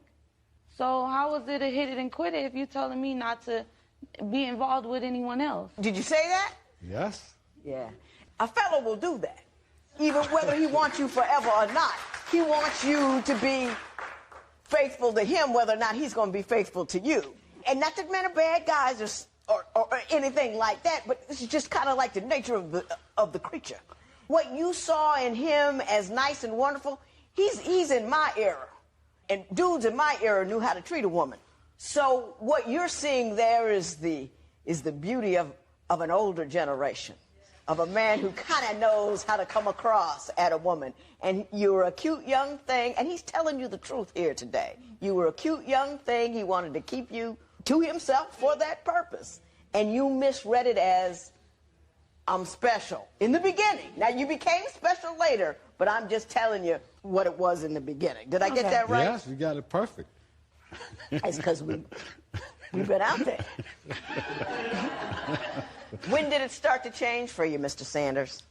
Well, after we was in the relationship, after she spent the night and we messed around a few times and the kids came involved, the little boy came up to me and said, Daddy. Now, she has 2 children. Yeah, 2 kids. 2 kids that are not yours. Right. Right, okay. And that's what we're talking about and now. And the little boy, they catered to me, and the little boy, he just fell in love with me. Mm-hmm. And he wasn't calling me Daddy. He couldn't even talk. And I looked at her, I asked her, I said, is he saying what I think he's saying? She said, yes. He's calling you Daddy. I don't know where he got it from. But the little boy was so into me. And he just grabbed me, just wrapped me around his little finger. She was nice and sweet. So I didn't have a problem with that. Right, right. You know. And so you were stepping into the breach there, sort of. Yes. She's beautiful, you like her, you fell in love with her kids, yes. and you thought, well, why not make this your relationship? Yes. Why not make her your wife? I Yes. get it. Yes. I do. I get it. Next, what kind of stink does Asia's violent temper tantrums cause? Are you considering marriage but aren't sure that your intended is really right for you? Call toll-free at 1-877-311-2222 or visit our website at divorcecourt.com. Become a fan at facebook.com/divorcecourt. Real problems, real solutions. Divorce Court continues. Mr. Sanders, I want to get to the point in time when you proposed to her, because you say after you proposed, things changed radically. So why don't you tell me what changed? Well, as I proposed to her, I had already noticed that she wanted to go to a friend's house all the time and hang out and come back home. And she started waking up with this attitude, waking up mad. And when I want to go through my telephone, want to question me about different numbers, if I ignored her, she'd get mad, throw things, break things, accuse me of things. And I was looking at her like, what the hell is going on here? Yes. So then I went to question her. And she would sometimes open up and tell me what she was going through. And other times she'd be in so much rage, she'd just be raging. Ms. Taylor, Mr. Sanders says that you changed once he proposed. Do you acknowledge that, or do you think that's not what happened? No, I believe I've been the same person I've been since I met him. Okay. Let me ask you this. Are you a little hot-tempered? Yeah. Okay. What sets you off? Well, morning times is, and this is no excuse, but I wake up and my mind is all over the place. I think about a lot. And Thomas is a great person. He really is. And I feel like I don't know if he can do better or he will do better, but it gives me ideas, and I upset myself. So you keep thinking about, well, he may get somebody else, he may do something, and so by the time you are talking to him, you're so worked up about a jealousy that has not been called for, there's nothing you can do. You're already enraged. Yeah. Because you're what-ifing and maybeing all up in your head. Right. Is that what you're saying? Yes. Okay. Tell me of some of the more dramatic moments that you've had when you've been with Ms. Taylor. Well, she'll wake me up with my phone in her hand, asking me who this number is. Okay, coming out of the sleep, I don't know what you're talking about. Right. So I'm talking about, what are you talking about? What number? Sometimes I can remember who it is, sometimes I can't. I'll cut the phone, pop it on, see who it is myself. Sometimes I put it on speaker. You never put it on speaker. Anyway, make a long story short, she'll get to going through her rage. She'll knock everything off the dresser and grab something and throw it up against the wall. And I mean, she just go through. If I try to walk away, she'll grab me, turn me back around. You don't walk on me. You don't listen to me. And I mean, she just go through it. Now, what am I looking at? This is my car. Yeah? She get mad. She kick dents in the car. Joe, could you bring that to me, please? I kicked a dent in the car. I tell her. You did that dent? Yeah. You were hot. I mean, that's not a little... We had an agreement. The agreement was he taught me how to drive, and he said when I'm not using the car for work, I can use the car. I wanted to use the car, and he took the keys from me. I kept asking him. We ended up getting into an argument, and I told him I'm gonna kick his car if he don't give me the keys back, and he didn't give me the keys back, so I kicked the car. Did he give you the keys after you kicked the car? Yeah. Well, believe it or not, she didn't kick the car. She talking about keying up the car. She grabbing on me. She threatening me. And if it's that important, you take this car. It's not that serious. No, you it's can not have that it. serious. Why didn't you want her to have it in the first place? Because I told her not to get on the freeway in my car. She have a permit. She don't have a driving license. She's just going through the neighborhood. But she gonna go all the way from LA to Glendora on her own on the freeway. Were you gonna do that with the permit? Did it. Oh yeah, I did. I was so happy to drive. I knew I could. But I knew I could you drive. won't be able to drive. The police catch you. You'll be suspended before you ever get your license. Right. You know, patience is something a mother has to have. It's like not right now, and you've got a full-grown man here who's mature and lived a life, and you can't act like you're 15. Right. You know what I mean? And that was a 15-year-old move. When divorce court before your vows continues, what immature secret will the compatibility tests reveal? Thomas is 40-plus years older than Asia. Do you think that age difference should be a deal breaker for her? Call 1-800-282-1991 to vote now and see if America agrees with your opinion. You'll also receive some valuable offers. If you would like your case heard on Divorce Court, call us toll-free at 1-877-311-2222 or log on to our website at divorcecourt.com and join the conversation on Twitter at Divorce Court. Divorce Court before your vows continues. I went through your compatibility tests, and I must say that yours screamed at me 20. Nothing wrong with being 20. 20 is fun. 20 looks good. But 20 is not very thoughtful. I asked a question in the beginning of the compatibility test to ask each side what they want to give and what they want to receive in a marriage. He answered the question. He told me what he wanted from you and what he was going to give you. You told me more time and a lot more sensitive towards me, and you're going to give him less attitude. That's not even answering the question. You're just addressing the problems. You don't have a sense of what do I give a man as a wife? Will I give him support and love and time and care? And you didn't even answer the question because you didn't understand the nature of the question because you're just caught up in the whirlwind of right now. And that to me is very, very alarming. You ought to be alarmed as well. Mr. Sanders, I got to say, on paper, I was prepared to come out here and kind of like a lascivious old dude that was preying on this young girl. I do like you. I think you're a good guy. I really, really, really wish you hadn't impregnated her. I think you're old enough to know better and old enough to make sure that doesn't happen.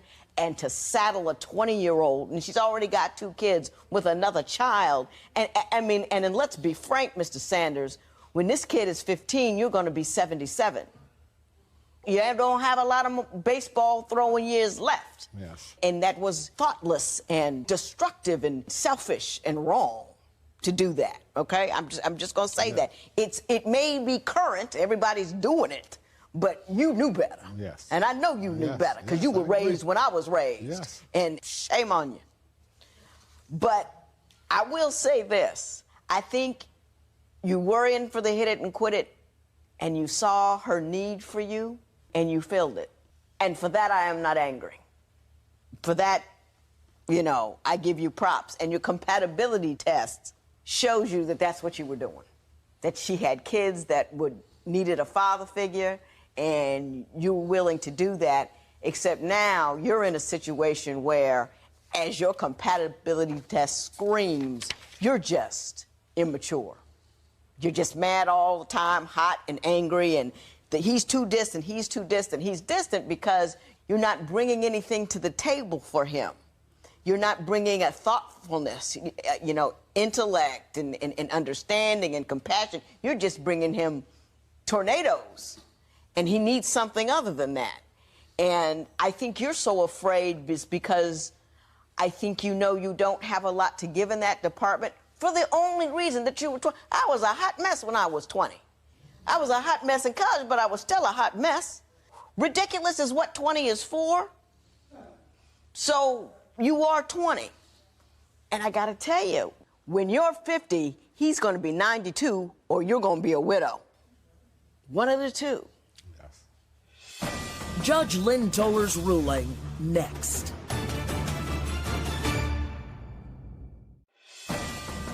Divorce Court. Judge Lynn Toler's ruling right now. I'm really conflicted, and it might seem weird that I'm conflicted about this, but you need a father figure. You do. I know. And he's doing a good job at being your father figure. Yeah. And now that you're pregnant and you got 2 other kids, should he not remain and take care of that which he created? That's what I have on one hand. On the other hand, I don't think you're ready to be married, but I don't think you're ready to have 3 kids either, and that's already happened. So what do I say? You go away so she can be alone in this? Or do I say you stay and help deal with part of a huge problem that you created and to be that solid male figure in her life and love her and care for her because she's out there flapping in the wind and Yes. you did that. Yes, I did. You know what I'm saying? Yes. You need to grow up, Ms. Taylor. I know. Listen to what he has to say. I don't say, do what he tells you, but he knows so much. And he does love you, and he does love your kids. And you need to grow up so you can be a wife to him and not a child for him. And I want you to do something other than, go to school. Yes. Become interesting. Become whatever. Because, as things progress, this is your opportunity to become better than you are. Not that you're not a good person, but you don't have enough underneath you to become solid. So I don't mind y'all getting married. It seems weird, but I don't. But you got to remember what your role is. Yes. Don't you dare get her pregnant again. You know what I mean? Don't you dare. Yes. And you have to be patient with her because she is a child. And you have to love her into womanhood, not push, scream, holler, or otherwise distance yourself until then. You have to love her into it. And you need to become a person in your own right. You use him as a foundation, but you become a person in your own right. And you pursue that. And don't be worried about who he's calling and all that nonsense. If you're a person in your own right, if he does end up leaving you, it'll still be okay because you're standing up all by yourself. And if you live that fear that he's going to leave you, you will create the leaving that you were trying to prevent. Right. Okay? So, as odd as it seems, I'm handing this sucker to you. It's going to be a tough road for both of you. It really, really is. But I'm trying to make the best out of a bad situation. So, good luck and good luck. This matter is adjourned. Asia has taken the judge's ruling to heart, and Thomas is allowing her room to grow. Post a comment or submit your case at divorcecourt.com or call toll-free 1-877-311-2222. Follow us on Facebook and Twitter at Divorce Court.